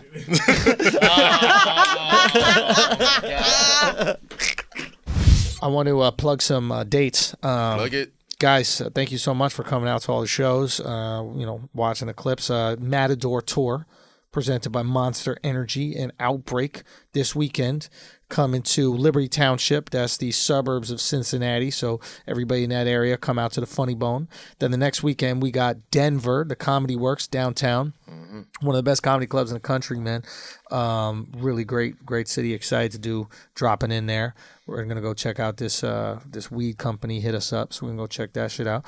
And then that Sunday, I'll be in Houston. The first show sold out. We're adding another show, so by the time this is up, that show will be added. So come on out to that. And then I'm gonna be going to. Let me think. After that, I think it's after that we got Toronto. Yeah, Toronto, man. Oh, we I'm sold pulling out up for that, Yo, you got to absolutely. come through. First show sold out. Second show, we still got some tickets available. Sell that shit out, Toronto. Sell that shit the fuck out. Sell both of them out. So go get those tickets right now. And then I got an announcement. I'll be part of the Just for Laughs Comedy Festival. Yeah. Nice, So I'm huge. excited about this one, man. I'm going to be doing a live version of Inside Jokes. And that's a show you guys could check out on my YouTube. Hopefully you guys have all checked that out.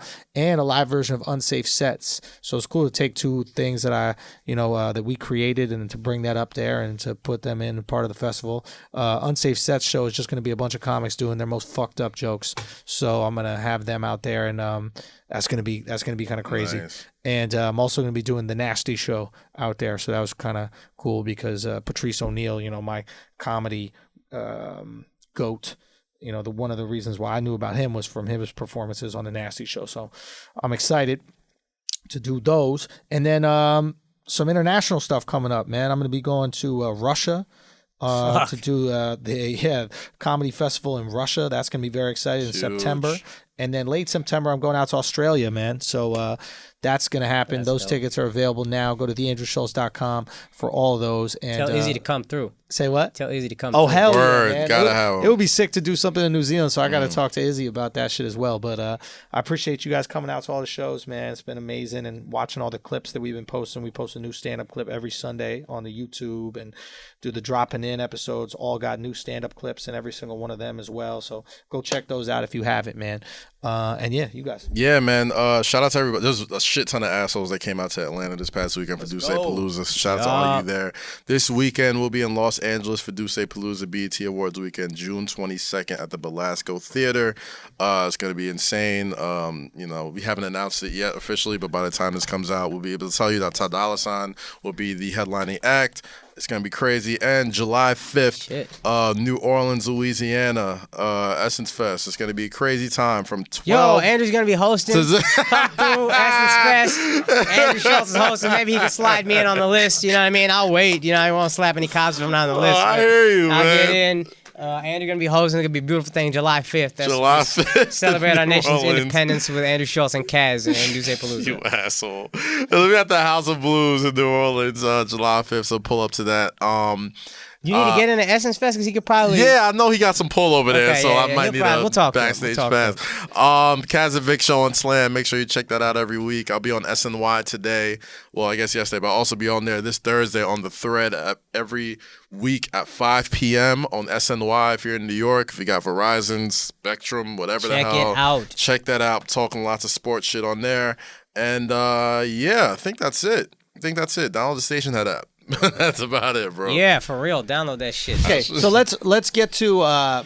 We could talk about the KD. Yeah, let's talk about the KD situation. Hey, I have a real quick finals question. Just Yes. real quick, hypothetical. Yes. Draymond, when he calls that timeout and they don't have any timeouts left, Yeah. that's a technical, right? If there was a game 7, would that be his 7th technical, and would he have been suspended for that game? I don't know. If anybody knows that's a the hell of answer a to question. that. That's what I thought. I thought if by some miracle they get this, isn't that his 7th technical? I didn't know that you receive a tech for that. That's the Chris Yeah. Webber. He pulled the Chris Webber. That's why Kawhi shot that free throw. I remember I said that. Technically, would that go to the coach?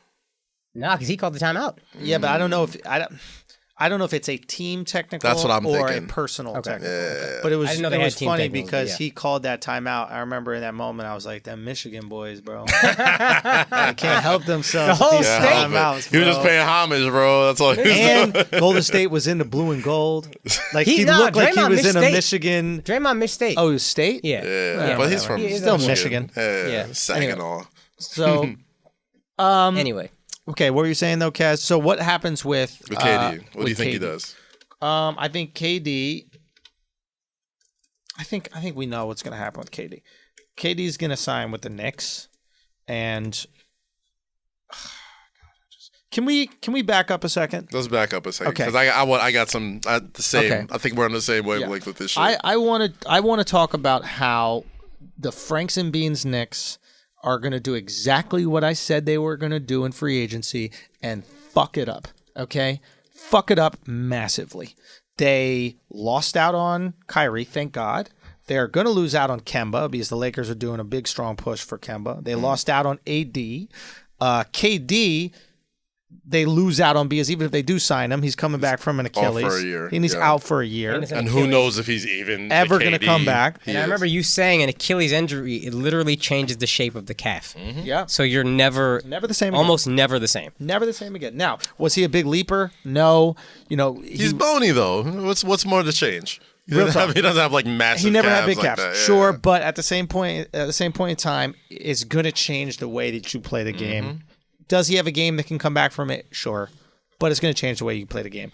And this would happen to the Knicks. And the Knicks, what they constantly do is they forget that they're a big market team with little market interest.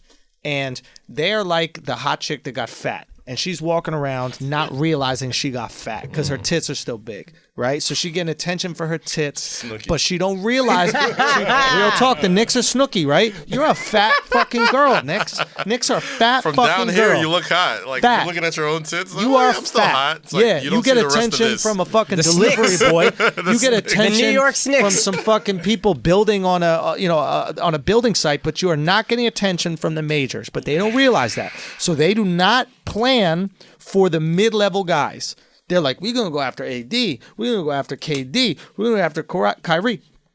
You don't have the clout to get any of them. Knicks, you are a piece of shit organization run by idiots. Nobody wants to play for you. So what you have to do is get what's left. That's the best you could do is get what's left. And your entire free agency strategy should be put towards getting what's left. I think we might miss out on Chris Middleton. I think there was a chance. I was like, He's worst case restricted, scenario. isn't he? But he might. He might opt out and be unrestricted. Yes. Okay. So I think the worst case scenario I was saying before was Chris Middleton, Tobias Harris. I don't even know if we'll get Chris Middleton. I truly don't believe we might get Tobias Harris and fucking whoever. I don't know. Honestly, If you sign KD, you don't want Chris Middleton. You tank for one more year with KD on ice. You try to get another lottery pick. Then you have, what's the guy that you think is going to be so good? RJ Barrett. RJ Barrett in his second year when KD comes back. You have another lottery pick, hopefully a high one, ready to develop. You sign KD, you put him on ice, you keep the tankathon going. If you sign KD, do not fuck it up and sign Chris Middleton. Anybody who will get you wins, no. Keep your salaries clear and tank one more year. I got sources and I got scoops. All right, go. All right. Just like I told you, the AD trade was happening this weekend, and it did. KD is going to the Knicks. Kyrie is going to the Nets. KD's camp is trying to convince Kyrie to come to the Knicks. Kyrie is trying to convince KD to come to the Nets. The hang up there was one, the injury. If he didn't get injured, he'd have a better shot of convincing Kyrie to change his mind or whatever. He bought a spot in Dumbo, has a spot on the Upper East Side now. Like, he's here. He's basically picking between the two. Secondly, the D'Angelo Russell thing.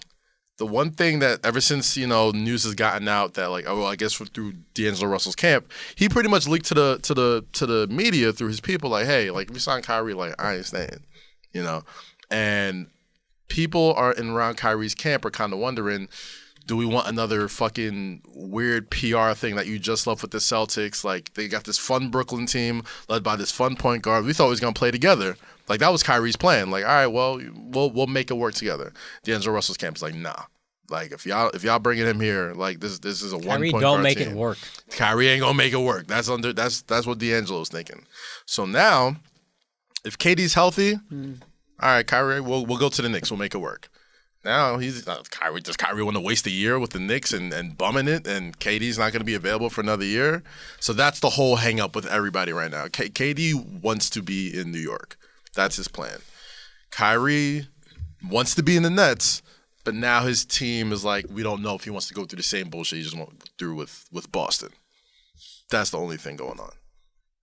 So what do we think is going to happen? I think they get a stalemate. I think Kyrie still goes to Brooklyn. I think KD goes to the Knicks Where and does sits it D'Angelo out. Same go? thing. I've heard two locations. Three locations now. Utah, Phoenix, and Indiana. I would be interested in Utah and Indiana. Utah, and I'm interested in Phoenix, actually. No, Phoenix, it's too much already. D'Angelo, Devin Booker, DeAndre Ayton, Kelly Oubre Jr. That's a nice little young core. Yeah, but you can't do D'Angelo and Booker? Booker. They're homies. Yeah, They're but really they close. can't It's play just together. similar styles, it seems like. It's just for- Probably. too many guys taking Also, the bad Suns- shots. Pacers do interest me too. If Oladipo Pacers comes are back, interesting. Oladipo But comes back. Oladipo needs the rock in order to be effective. No, he could be a really good 2 guard. Because when he was, I'm not saying he can't play good too, but he needs the ball in his hands. Mm-hmm. D'Angelo needs the ball in his hands. Without the ball in his hands, he can't help his team. Right. Right. So he's not going to be just a spot up shooter. Right. He needs to be able to create. I agree. So I think if you believe in a guy like him, he's like shitty Kemba. So if you believe in a guy like him, you got to build around him. And you got to get guys who need someone who can create and then dish and then hit. I put shooters around him. Mm-hmm. That's what I mean. The Nets were doing pretty well. Yeah, I dude, wouldn't rock like, that boat with something like Kyrie. That's my thing. I would never rock That's that my boat. thing. If I'm Brooklyn, like, do I really want Kyrie? If you're going after Kyrie, you're basically saying, like, I just want to steal headlines from the Knicks, and we're just going after marquee names because we want to be the team in New York City. You know how you beat the team in New York City? Win. Make the playoffs. Win games, Win a couple bro. games. It's that Like- easy. New York, we are desperate for a winner. You know how quickly Knicks fans will shift our focus to the Nets? Oh, listen. You know how quickly that will happen if the Nets actually win? And you know what? They deserve it. Just because I'm a Knicks fan They don't mean fucking deserve I it. ain't going to Brooklyn Nets playoff games. Let's be honest. Facts. I'm in that bitch. And you know what? We right there. The subway's right there. Everything is quick convenient. trip. It is convenient to become a Nets fan. It is convenient to become a Nets fan. And all they got to do is start winning. And all the Knicks got to do is keep disrespecting us, keep spitting on our face, keep not doing anything to become a winning team, keep rehiring the same dumbasses that make the fucked up Franks and Beans decisions that got us here in the they're first making place. good decisions, bro. What? I think they're making good decisions. Name one. They cleared the cap. They got a pretty good pick. They've been drafting well. They drafted well last year. They got some really good second round and undrafted guys. Like, they have basketball minds there. They don't have, like, old fucking yesteryear guys like, what's the guy, like Donnie Walsh and fucking the guy from the Pacers and all these other dudes. Like, they got some young dudes in there that are player friendly. Like, people love Fizz. People love, what's the other dude's name? I love Not wins. Perry. I do too. I want to win. I do too. And the Knicks can't do that. The Knicks sucked last year. They Say did whatever suck. you want about Fizz, but he can't take a bunch of guys and make them win. We'll see. That's what I'm saying. In fairness to Fizz, who I think is a little overrated, but in fairness to him, they wanted him to lose last year. Yeah. That was the That's active goal. 100%. And I think they should do it again next year, but And I agree with you on that. There's an argument to be made about it, but our patience is running thin. As a Knicks fan, our patience is running thin, and you have a hot new sexy Is it? team that's in Brooklyn, and wait for it. You have a hot new sexy team that's in Brooklyn, right? And the city of New York, Manhattan, has already priced out all of its residents. That's what I was gonna say. It's barely affordable for us to live here. You disrespect us with these high rents. You disrespect us with these high prices. You disrespect us with these high ticket prices. Everything about going to a Knicks game is disrespectful. So you're not even going to play the starters. Right? You're going to lose on purpose. You're going to charge me just as much for the ticket. You're going to overcharge me like crazy on any food, anything like that. There's no fucking parking, nothing around there. And if it is, it's $40, $50. Fuck you. None of this has to do with basketball. Fuck you. Yeah. Don't even get me into basketball. That's the most disrespectful part of it. Listen, The most.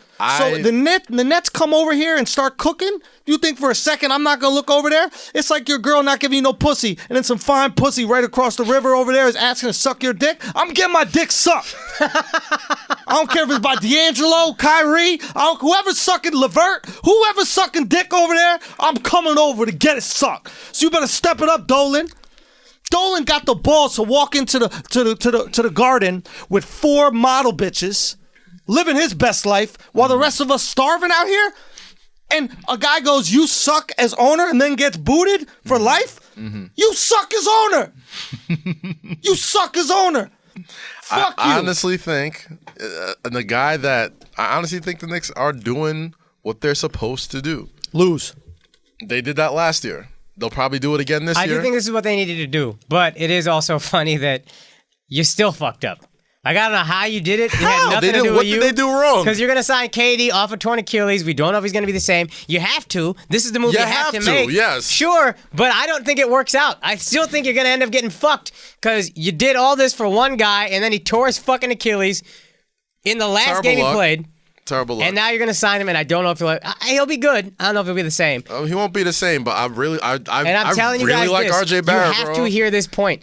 This idea that you guys have that getting to the playoffs and winning a round or two is going to be amazing. It will be, but that shit gets old Quick. real quick. It becomes about championships real fucking quick. I totally understand that, but I have lived through every Knicks quick fix that there possibly could be. I'm totally cool with building around young, talented guys, getting actual talented players, not some fucking international dude I've never heard of before. A guy like RJ who's very good. A guy like Kevin Knox who could be very good. Dennis Smith Jr. is good. Like, these are good. Mitchell Robinson is good. These are good young players. If you still got cap room and you got fucking a year of KD to maybe come back, like, yeah, you're right. Playoff series 1 or 2, that's fine. But I'm cool with that, other than fucking swing for the fence, get 2 free agents, and now you're in the Lakers situation where it's if like you sign championship or Kyrie, bust. it'll backfire hard. You get KD and Kyrie, it ain't gonna work. I'm Fuck the telling you Knicks. that. Fuck the Knicks. Let's starting move to- on. Fuck the Knicks. Yeah, let's okay? move on Raptors to this Let's week. move on. We Let's got move on to Lakers. relevant I want teams. to talk about the Lakers. Yeah. Okay. So, all right. Here's the situation right now. With this AD trade, I want to talk about how the Lakers fleeced New Orleans. I've never seen a more one-sided trade in my entire life. This is crazy. Fleeced New Orleans. Okay. Brandon Ingram, dog shit. We've been saying he has potential. He can score. He's great. This, that, the other for years. He can't. He's not that good. He can't get a shot off. He's big. He looks the part, but he doesn't play the part. He's the new Darius Miles. It ain't gonna work out. Wow. Number 2. Wow. Number 2. Right. Okay. Who else did they send over? Lonzo. Josh Hart. Lonzo no, Ball. we're gonna save Lonzo. Josh Hart. Good player. Just solid. good. He's He's fine. solid. He ain't gonna change the franchise, but he's good. He's fine. He's fine. But we can get a 6'2" guy who can shoot threes anywhere. I can pick that up from 4th Street if I want to. Easy to replace, right? Who else is in the trade? Lonzo. But anybody else? Any other players? those are the players. Okay. And then now we have Lonzo and 3 picks. Now, Lonzo is the only one that I see could be potentially transcendent player. Okay. So you really traded for Lonzo and then these 3 picks. Now, these 3 picks, all going to be dog shit. Why? Because now the Lakers are good. Now they have This fucking year it's the AD. number 4 pick. This year, number 4 pick, right? In they a might flip. 2-person draft, they got the number 4 pick. 3-person draft. Let's hope it's 3-person because, I still got a little Knicks, but we know it's 2-person. And so they have the 4th pick in a draft that has 2 players, so dog shit, right? So you have a dog shit pick, you have 2 dog shit players, then you have 3 later picks, right, which are all going to be dog shit because now the Lakers are good. So you really traded AD for Lonzo straight up. That's really what ended up happening here. The only thing the Lakers really lost was Lonzo's potential. No, that's Worst completely trade wrong. for amazing trade for the Lakers. Amazing trade for the Lakers. But for New Orleans, I don't understand how you I possibly think do they that. both won. I think this is the rare trade where both teams. That's Tell what me- everybody got keeps what saying, they- but I don't see it. As, I think they both won, bro. I'm not as so on your side, but I'm not. I don't think this They is got a they win-win. got What did they get? They got options for pick swaps. All right, there's certain years where you can flip what if they like where the Lakers are picking the draft. Like those are our picks. What so for years? the next 7 years, this pick, the next 3 first-round picks, and they have 2 pick swaps after that. Right, So if they could do what essentially the Boston Celtics used to do when Brooklyn Nets got a nice pick. Oh, that's a nice pick. We'll take that from you. That turns into Jason Tatum. That turns into Jaylen Brown. So let me ask you a question. What are the chances that the Lakers are going to have dog shit picks in the near future when you have LeBron James, when you have dog shit picks being, really good picks, Okay. when you have LeBron James, AD, and another marquee free agent coming this year? Might not get another marquee free agent. You got a couple good years of LeBron left, maybe 3. And then after And that, Anthony Davis has not proven to be very healthy all the So time. after the the Pelicans LeBron- just had him, and they are now picking number 1. right. So it's after very possible. the LeBron legacy, you have the AD legacy that's going to continue, right? And you're going to have new guys that you sign around the Lakers with AD. All I'm trying to say is the Lakers are poised to have very bad first-round picks for the next 7 years if they want to. So they gave up their potentially very bad first-round picks So what do you think they're picking for 30 every AD. year? Sorry? You think they're picking number 30 every year? Because I don't think that's happening. They're picking late 20s. They may be in the early late 20s. Late 20s. I don't know. Like, I mean, Late 20s. listen, And when you pick late 20s, that means you pick early second round, right? So they keep their second round because it flips, right? Yeah. So they keep their second round picks, yeah. right? Which are all going to be good second round picks. So they're going to get the best players possible in the second round and then give up the dog shit in the first round anyway. I mean, really, realistically speaking, do you think the player that goes 28 is that different than the player that goes 3 in the second round? Who could have offered something better? You got to have a lot of. I say wait. I always say wait until the All-Star break. Like something will come up. I kind of like that strategy. I think the Spurs could have waited on Kawhi. I think kinda like if that. you got a star, matter of fact, the most not lopsided superstar trade I've ever seen is the Nuggets for Melo, and they just waited. They were like, look, we'll wait. We know where he wants to go. I kinda Y'all are going to like cough it that. up. You're going to get impatient. That was a good trade for who? For Denver. Yeah. Yeah, for Denver. Yeah, Yeah, we're talking that's the about position I'm what's the talking Okay, best gotcha, position. gotcha. for Gotcha. You're Denver. the team that has a star who wants to leave. Just wait. I'm in no fucking hurry. I don't care. I will wait you out. Maybe that's just my Indian negotiation skills talking. Probably. I don't need them. I'm in like no it. rush. I want like the deal. that. I like that. Matter of fact, last don't know, All-Star man. break they were offering all this and Kuzma, and I think another first-round pick. I think a Dude, fourth. If you got First round Kuzma as well in this deal, I feel a little bit better because Is Kuzma that much better than Brandon He's Ingram? flippable. no, they're both suck. But he's He put up 18 a game. He doesn't suck. He's not this transcendent Kevin Durant type talent, but he doesn't suck. Kuzma's got more potential because we have seen less years of him not living up to. Also, he had no expectation whatsoever, and now he's exceeding. Brandon Ingram, we're like, this is the next KD, and he's turning out to be the next Darius Miles. So He's already better than Darius Miles ever No, was. he's not. Yes, he is. I don't think so. He's averaging 18 a game. Darius Miles never averaged even close to that. Brandon Ingram's not He averaging. just had a nice taunt and some dunks. Brandon that was Ingram it. not averaging 18 a game. Look Adam, up how please much look it up. Brandon He's Ingram averaging is. 18 a game. You have to go to NBA.com and get player stats or Like, ESPN player stats. I'm sure Chris is going to do a better you job. can say dude sucks, but it's like, yo, 18 a game, like that's nothing to sneeze at. You got Zion Williamson coming in. You got Lonzo Ball, who's like the perfect point guard to play with a guy like Zion See, Williamson. I don't think he is. Why not? Because everybody's so excited about this Zion Williamson, Lonzo Ball connection, Mm-hmm. right? Neither of them can shoot. You know how easy it is to stop the pick and roll when you don't have to worry about either party shooting? Mm-hmm. You just come under. I beg Lonzo to shoot in the pick and roll. Now, Zion, what happens if Zion rolls out and you give him that foul line jumper? Give it to him. I'm not worried about Who that said either. he's taking foul line jumpers? He's a freak of nature. It's like, My point is, so we have the pick and roll. The ideal, he's saying the ideal pick and roll partner for Zion is a it's shooter. like a Steve Nash point guard. Steve Nash, I dare you to come under. Okay. I dare you to come under that pick and roll Okay. with Steve Nash. I'm lighting you up But all there's day. other plays, man. Like, if you've seen Lonzo play, like, he's a guy who gets the ball and runs in transition. And Zion's a guy who runs in transition Also, as well. keep in mind, Lonzo can only go one way in the pick and roll. He can't go right on the pick and roll. 18 a game. 5 rebounds, 3 assists. Solid. Yeah. Solid. Like, that's a good pickup. Solid. I can't handle. I just don't think he's as good as people think he is, but solid. Yeah, I remember people didn't want to trade him for Kawhi, and I was like, you guys are You're out of your fucking mind. retards. But real quick, Like, with the Celtics are going to kick themselves for not. Trading Jaylen Brown and the Sacramento pick for him? Tatum. Zion, Yeah. Lonzo, right? Pick and roll. Now, Lonzo has this thing where he shoots coming up the left side, so he actually can't go. He can't go around the pick right and then pull up as he's going right. Yeah. He can go beautifully left because he's actually shooting away from the defender. But if he comes around right, he's actually fighting his own momentum to get Yeah. the shot off. Right. So he's limited in his ability to operate the You pick also and roll. got Drew Holiday there, too, Dude, I love Drew. who might be. I am a fan. Yeah, He's yeah. flippable. I If am you're a rebuilding, fan. Drew can get you something. I think so. And he can get you something on a team that's like almost there. Who needs that? Like, he's a guy you put on. I don't know. The Bucks, maybe. Yo, Bucks, Lakers, ready? Wait for it. The Warriors. Or, Shit. Warriors need some shit. scoring, need some And they need buckets. some defense behind Steph. I can see that. I mean, I don't know who has assets that you would want anything from, but like, yeah, he's a guy. And I also don't know how many years he got left on his fat ass deal. He did get a fat That deal. was crazy. Yeah. But he's good. So we didn't really talk about what this means for the Lakers though. This trade. Oh yeah. Well, real quick, I just want to address because we'll move away from New Orleans and just go Lakers. You know who's got to be kicking himself right now? LeVar Ball. Because he drank the Kool-Aid, right? He said, okay, I'm going to be quiet. I'm going to play along with LeBron's plan. I guarantee he was given assurances. I guarantee they said, hey, Lonzo's not going anywhere. You just got to be quiet and let us do this. And he said, okay, I'm going to be quiet. I'm going to go along with the corporate way. I'm going to go along with the corporate system. Come on with it. And what happened? They traded his son's ass in a fucking heartbeat. Realistically, though, what could he have done? If he spoke up and LeBron was like, get this guy the fuck out of here. They're getting him the fuck out of here. I really do believe that when he speaks up, better things happen for his kids. Yeah.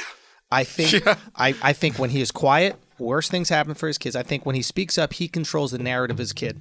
I think when he speaks up, he can go, listen, when my kid's in the game, he's averaging 10 assists a game, LeBron's playing better, everybody's playing better. You know, without my kid, this team wouldn't even be doing anything.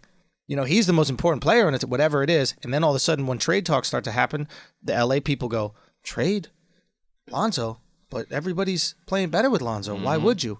He shut up, and his kid got shipped out to New Orleans.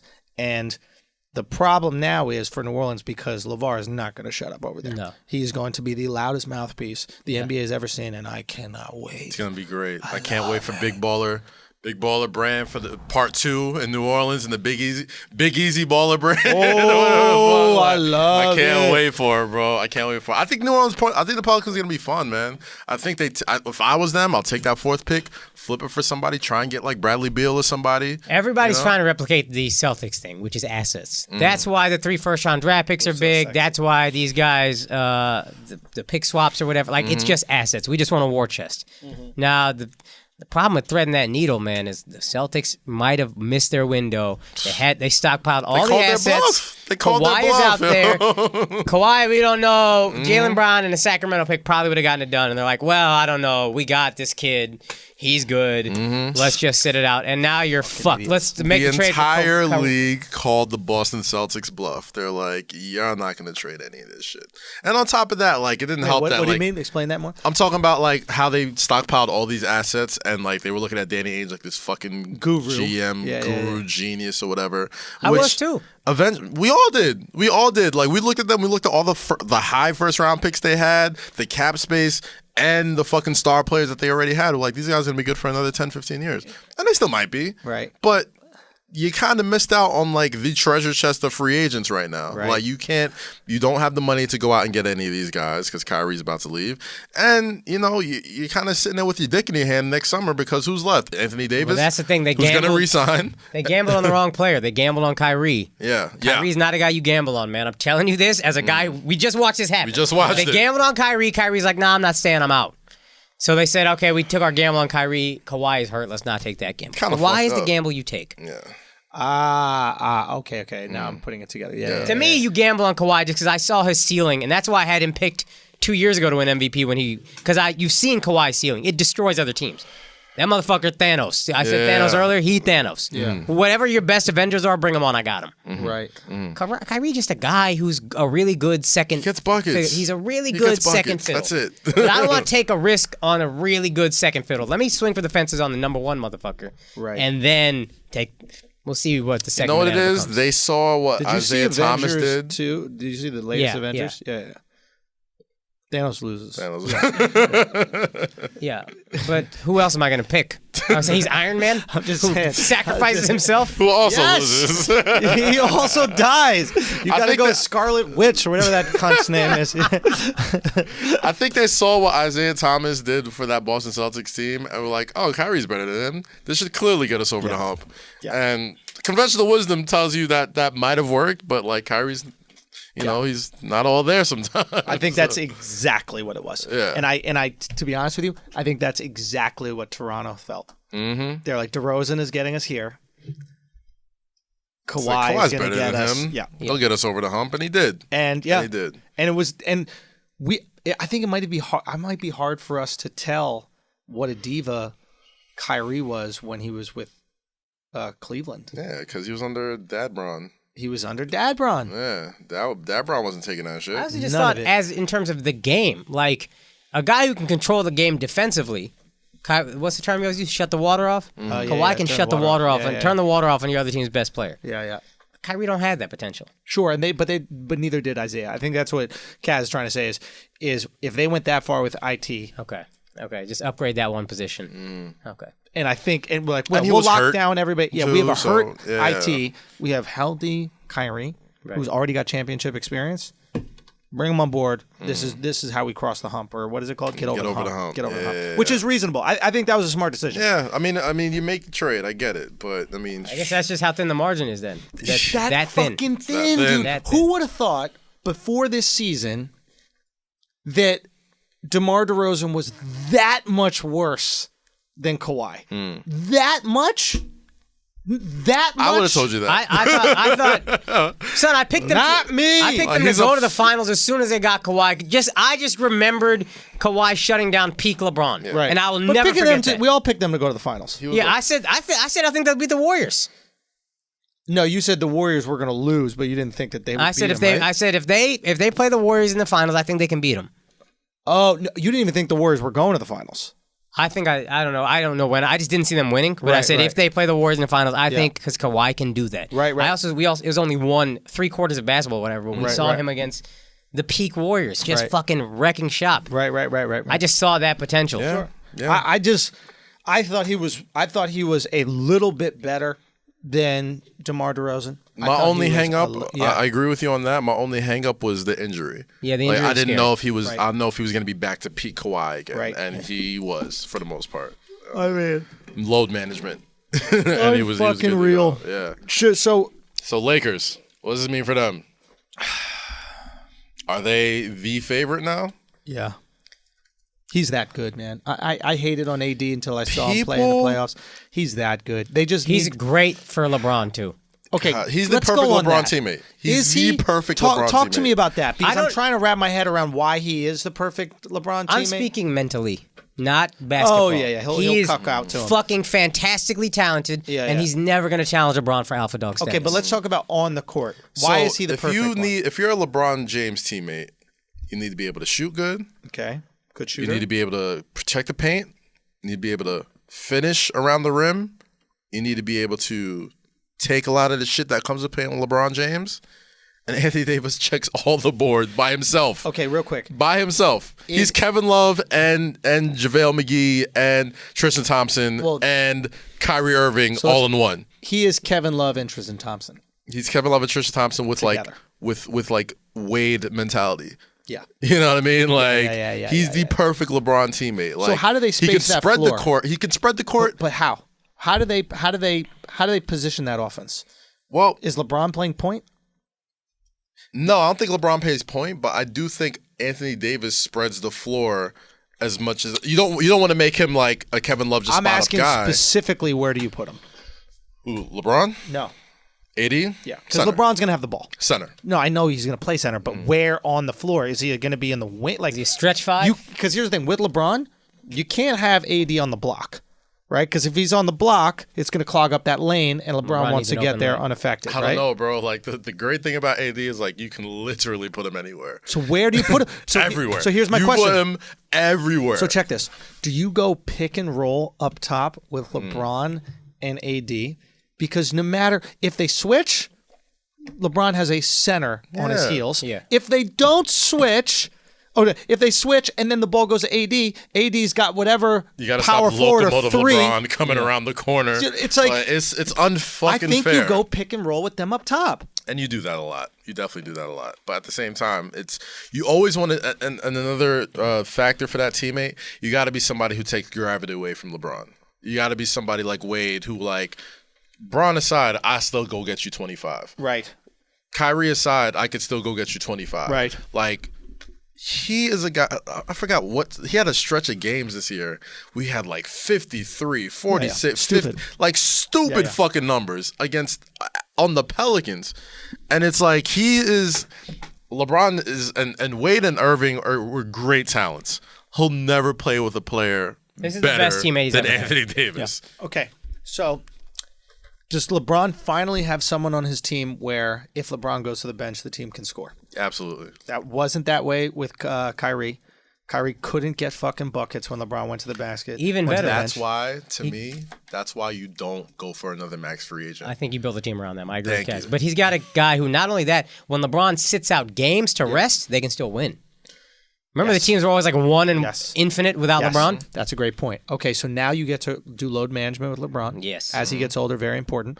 You Another essentially thing. did load management with AD this year. Like he Right. didn't play a fucking 100%. So here's another question. As we start to build the team around AD and LeBron, obviously we need shooters. Mm-hmm. Listen, getting a guy like Chris Middleton That'd be big. would huge, be, but yeah. you're gonna have to pay. Do you look for a guy like JJ Redick? Oh, absolutely. You bring a JJ in? Yeah, JJ's great for Absolutely. LeBron. Yeah, you see what he did with Embiid. He put up career numbers. And Anthony Davis is better than Embiid. And so is LeBron. And so, LeBron is better than Jimmy Butler and Ben Simmons. So do you get a guy like JJ and then pay him a lot and do like 1 years? yeah. You pay him like the $15 million and Those do a vet year? men's. You go get Danny Green. Get Danny Green. Get JJ Redick. Danny's legs are done, man. He looked horrible this series. But you go get those shooters. You go get those role playing. Do you even get a Kyle fucking whatever his name is? Korver, yeah. Oh, he'll go play with LeBron for free. In a second. Yeah. Woke Bay, Kyle Korver. Absolutely. Comes to the Lakers. So you need what? 2 or 3 of these guys? Mm-hmm. You know what they did last year when they signed LeBron and they got a bunch of pieces? You get less crazy pieces. You know what I mean? Like they got fucking head cases, but you just go get pieces again. LeBron, you can build him a complete team. You still don't have a coach, which is wild, but you can build him a complete team. You got a fucking superstar he's never played with, and now you can build pieces to complement these guys. Yeah. Build the actual team. Yeah. Get a Kyle Korver, get a JJ Redick, get a whoever the fuck else would be good with them. But you also need guys defensively who can lock down. 3-and-D guys surrounding LeBron would be a perfect But who's there? Who's a 3-and-D guy? Trevor Ariza is out there. Trevor Ariza is out there. And he's an LA guy. He would love to be back in LA. He would love to end his career in LA. Does he have legs still? He was in Phoenix. He probably saved his legs all year. That's what I'm saying. Yeah. Like Phoenix, they got some shit over there where like it's like the fucking fountain of youth. Like you go over there and like all of a sudden you get like 3 more years back in your career. Son, I don't know what the fuck they do over there. Trevor Ariza would be the perfect 3-and-D for the fuck and that length. Think about the. Okay, what is Trevor Ariza? 6'7"? 6'8". 6'8", long, right? The length on the floor is crazy. AD, LeBron, Trevor, everybody. You're talking about. I mean, at that, then you can bring a JJ. Then you can bring something little because you can fill the gaps. Yeah. Whoa. Who runs that show? Is my thing. Who runs that show? LeBron. He's your point forward, whatever the fuck. Okay, if it isn't LeBron, who do you bring in? I don't think Rondo can shoot well enough. No. I think again, you look at, and people, this name's going to keep coming up. Fucking Brogdon from Milwaukee. You love Malcolm Brogdon. I love Malcolm Brogdon, bro. He's a good role player. He is like fucking, he's like a souped up George Hill. Okay, like, what if it's not Brogdon? What if it's somebody else? I don't even know who else is out there. But I mean, shit, there's It was an interesting option that you'd have to max out, but also interesting. Jimmy Butler. Yeah. But to run it? Not to run it, just to have him there. Have him there, absolutely. He's a great guy. I also think he's too individualistic. I think he has such like a strong individual spirit that he wouldn't coalesce with the LeBron team. I think you need guys who will just fall into the flow. I don't know, man. And a lot of things people aren't really taking into consideration. We're saying these people got to get maxed out, but like you got AD and LeBron on your team. Yeah, you're willing to take a little. Somebody's going to take a little shave on the top to win and play over there. Ariza would be huge. Yeah. Brogdon would be great. I don't know what other free agent point guards are out there. I mean, Kemba. I think Kemba works so fucking well there, but I don't want to do Kemba and JJ because now you're too small up top. Right. Kemba can be your only small guy, but dude, Kemba, like imagine what Kemba did with zero gravity around him, as you say. Put 25 a game. Holy shit! Better he's shooting as good as he's ever shot in his career. You got Kuzma hitting threes. Knockdown 3. Kuzma's very good. Kuzma start? Kuzma starts. Kuzma starts. He definitely starts. So that's another long AD, guy. This is nuts. AD. Kuzma. Put Kuzma power forward. LeBron. Trevor. Kemba. Yeah. That's stupid. That's a 5. That's stupid. And the 5 is good, but you need that fucking depth. Like that you will run. That's why I don't know if I'd do Kemba. I would build pieces. Unless Kemba comes for less money and we pitch him on like, hey, we're gonna win this chip, but like we gotta take this money so we can get A, B, C, and D. Like you need fucking depth in the finals to win championships. You'll win all the games you want. You need at least 7 contributors, I think. Yeah. You're gonna have LeBron and AD sit at least 20 games for load management. Yeah. Like you need to go at least 8-9 deep to win a chip this year, especially going through a team like Denver, who's going to be deeper than ever. See, I still think Denver's a problem, man. I don't think the West is necessarily the Lakers. That's Michael what I keep Porter saying. Jr. That's what everyone's saying. And plays ball. They are a real issue. They are a championship team. That aside, if another player becomes available for a trade, another fucking alpha dog, you know who got pieces out the ass is Denver. Yeah. Oh, absolutely. And a great front office. And you know who we shouldn't sleep on? Portland. Portland's going to be right back in there. Portland hooped. Enes And they Kanter lost is going to be Nur- good. They lost Nurkic. He's going to be Nurkic's back. going to be back. Like, yeah. Portland's not going anywhere. Like Denver. No slouches. I was watching Get Up again this morning. Like everybody was saying, like they've been watching Michael Porter Jr. all And? through the offseason, and he looks like he's going to be a problem. Really? Yeah, yeah. Like he was a walking bucket in high school and college. He Yeah. was a higher prospect than Trae Young, Yeah. all these fucking big guys who ended up cooking in the NBA. And everyone's saying, like, yeah, nah, he looks like the real deal. Really? So, and he's cheap. That's right. You got him for what? 3 more years. Whatever, on his rookie deal. You know what I'm saying? Like, it's Denver's going to be scary. Portland's going to be scary. The Nuggets roster on the screen just so we can look at Yeah, it. they got, I Jamal remember- Murray. Yo, the they're fucking- deep. That's the Will thing. They're Barton. deep. That's what I'm saying. Yeah. They're deep. It's like the Portland Trailblazers when they traded for Pippen. They had crazy ass depth, and then they traded a bunch of pieces and got Pippen and came within one quarter of making it to the finals. Yeah. So like that's kind of how I see the Nuggets right now. You got your alpha dog. You got Jokic. And then you got pieces to trade. If anybody becomes available that you want, they got so much wing depth. And they got Porter Jr. coming in. It's like, give up a few, go get somebody, and you still have a complete team with one alpha dog, maybe 2 if you can make the trade. Like, Denver, I still think is a favorite. So, yeah.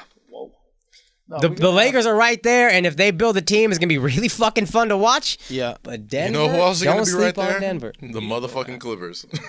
The Clippers will still be there. Who they gonna make gonna moves get? for, though? Who they going to Like, get? they were still pretty good without making any moves. Yeah. Like, they'll still be there. Gary Harris, Will Barton, Torrey Craig is their shooter. Malik Beasley, I think, is young and interesting. He's Plumlee's fucking good. athletic. Plumlee's, you're not really going to get shit for him in a trade, but just wing depth. Millsap, if he declines his option, you got cap space. Like, they got 4 wings right now that are good trade pieces, I think. Yeah. And that's not including Porter Jr.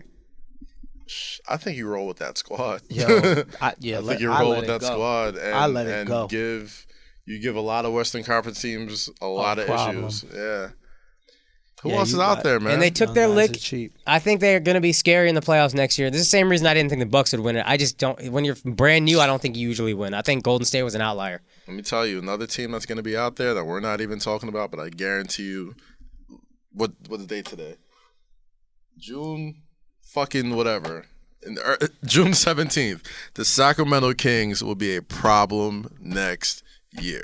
They will absolutely be in the playoffs, and I see them going to the second round too. They're going to be that young, new, fucking exciting team with De'Aaron Fox and Willie Cauley-Stein and Harrison Barnes and fucking, and they're deep. They're going to get another young talent. Like, I like the way that team is made up, man. Buddy Hield, another guy who gets 20 a game. Like, these are, they got 1 or 2 veterans.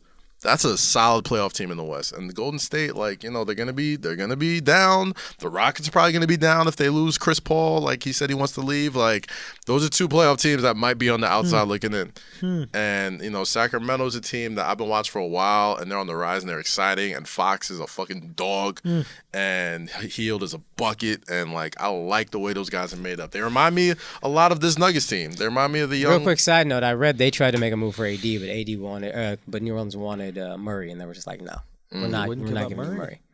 Yeah, Imagine Jokic and AD, and AD. fucking crazy, dude. But then what happens is those tall teams run into trouble And it's a really small. in small ball. Yeah. And Golden State has proved that they could score enough to withstand their lack of rebounding. Right. You need elite shooting, but it does cause a problem. Yeah. Because you could run the Jokic and then what's the other guy's name? Millsap. No. You could Jokic and AD. Oh, pick shit, and my rolls bad, all yeah. fucking day. We should wrap this. We should wrap Kaz this up. wanted to We've been run going. one hypothetical. Does going to a big market team lower your value? Yeah, I got on Twitter the other day once everybody was talking about the AD trade, and people were like, AD's not top 5. I'm like, what?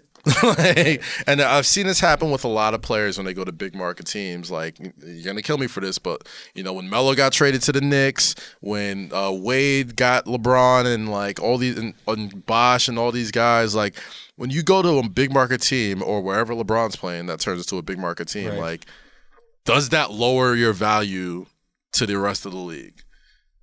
Because there's a lot of people saying, AD might be like top 8, top 9. I'm like, you must have not have watched AD play basketball in a while You know because he is what? top 5 in his sleep. I think playing at a small market team reduces your value. So I think that we just forget how valuable these guys are. I also think once you go to a LeBron market or a big market, then there's expectations. Then you're looked at under a microscope, and then all of a sudden your value's very different. I can see that, because that's what happened with Kevin Love.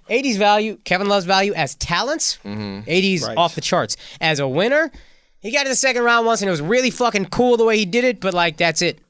Yeah. When you're in a big market, that shit matters. Yeah, I also think when you're on, there's a difference between being a big market and being on like a LeBron team. Yeah, Because it's a different microscope. Yeah, different microscope and different skill set necessary. It's like there's a lot of guys in the league that could score 25 points on a shitty team. Yeah. A lot of guys. There are very few guys who can score 25 points on a good team. Yeah. And those buckets get scarce. On LeBron teams, you got to be efficient. You have to be can't just pick and up- he does not put up with inefficiency or like over dribbling. You need to be economic with your dribbles, economic with your shots, and I think that's what happens. Like, because you look at a guy like KD, who's incredibly economic with his dribbling and incredibly economic with his shooting, and then he went to a major market team, and what happened? Exploded. Everybody started talking about he was the best player in the league. Yeah, Right. because he's wildly efficient. He was only getting like a handful of touches a game. Boom. Still putting up 25. Easy. He could go to any other healthy KD. Could go to any team and average 35, 36. He could put up stupid, like the numbers Harden puts up. Come on, Stupid. ridiculous. Hundreds, yeah. But it's weird. It's weird how like once a guy like that goes to a LeBron team or a big market team, people kind of like undervalue him and be like, "Oh, you were on a shitty team." But there's certain players like AD who do so much, and you could look at the Kevin Love example, like when Minnesota, where he literally had to do everything and put up a bunch of buckets and got a shit ton of rebounds because his teammates sucked. I can see how your numbers could explode from that. Yeah. But Anthony Davis, he has no discernible basketball weakness. He literally does everything. His health is the only His health thing is you the can only question. thing. His health is the only thing. If he's healthy, he can run the break. He can block shots. He can guard for almost 4 positions. He could shoot the 3. He could defend, everything you need from a basketball player. He does very well. Yep. So I mean, we're gonna get a very strong reminder this season just how good that motherfucker is. Yeah. No, absolutely. I got one announcement to make. Gali gali mein short hai, Pakistan short hai. Fuck y'all, we beat y'all ass in cricket. You ain't shit ass country, stupid ass team. Suck my dick, Pakistan. Y'all got washed. Y'all got fucking washed. That's my finals. You was waiting for that That's all my day, NBA goddamn. Fuck out of love here, it. dog. What you know about I Rohit fucking Sharma? love Fuck it, you. yo. Shit, goddamn. Yeah, I think that's it. Well, That's it. Yeah.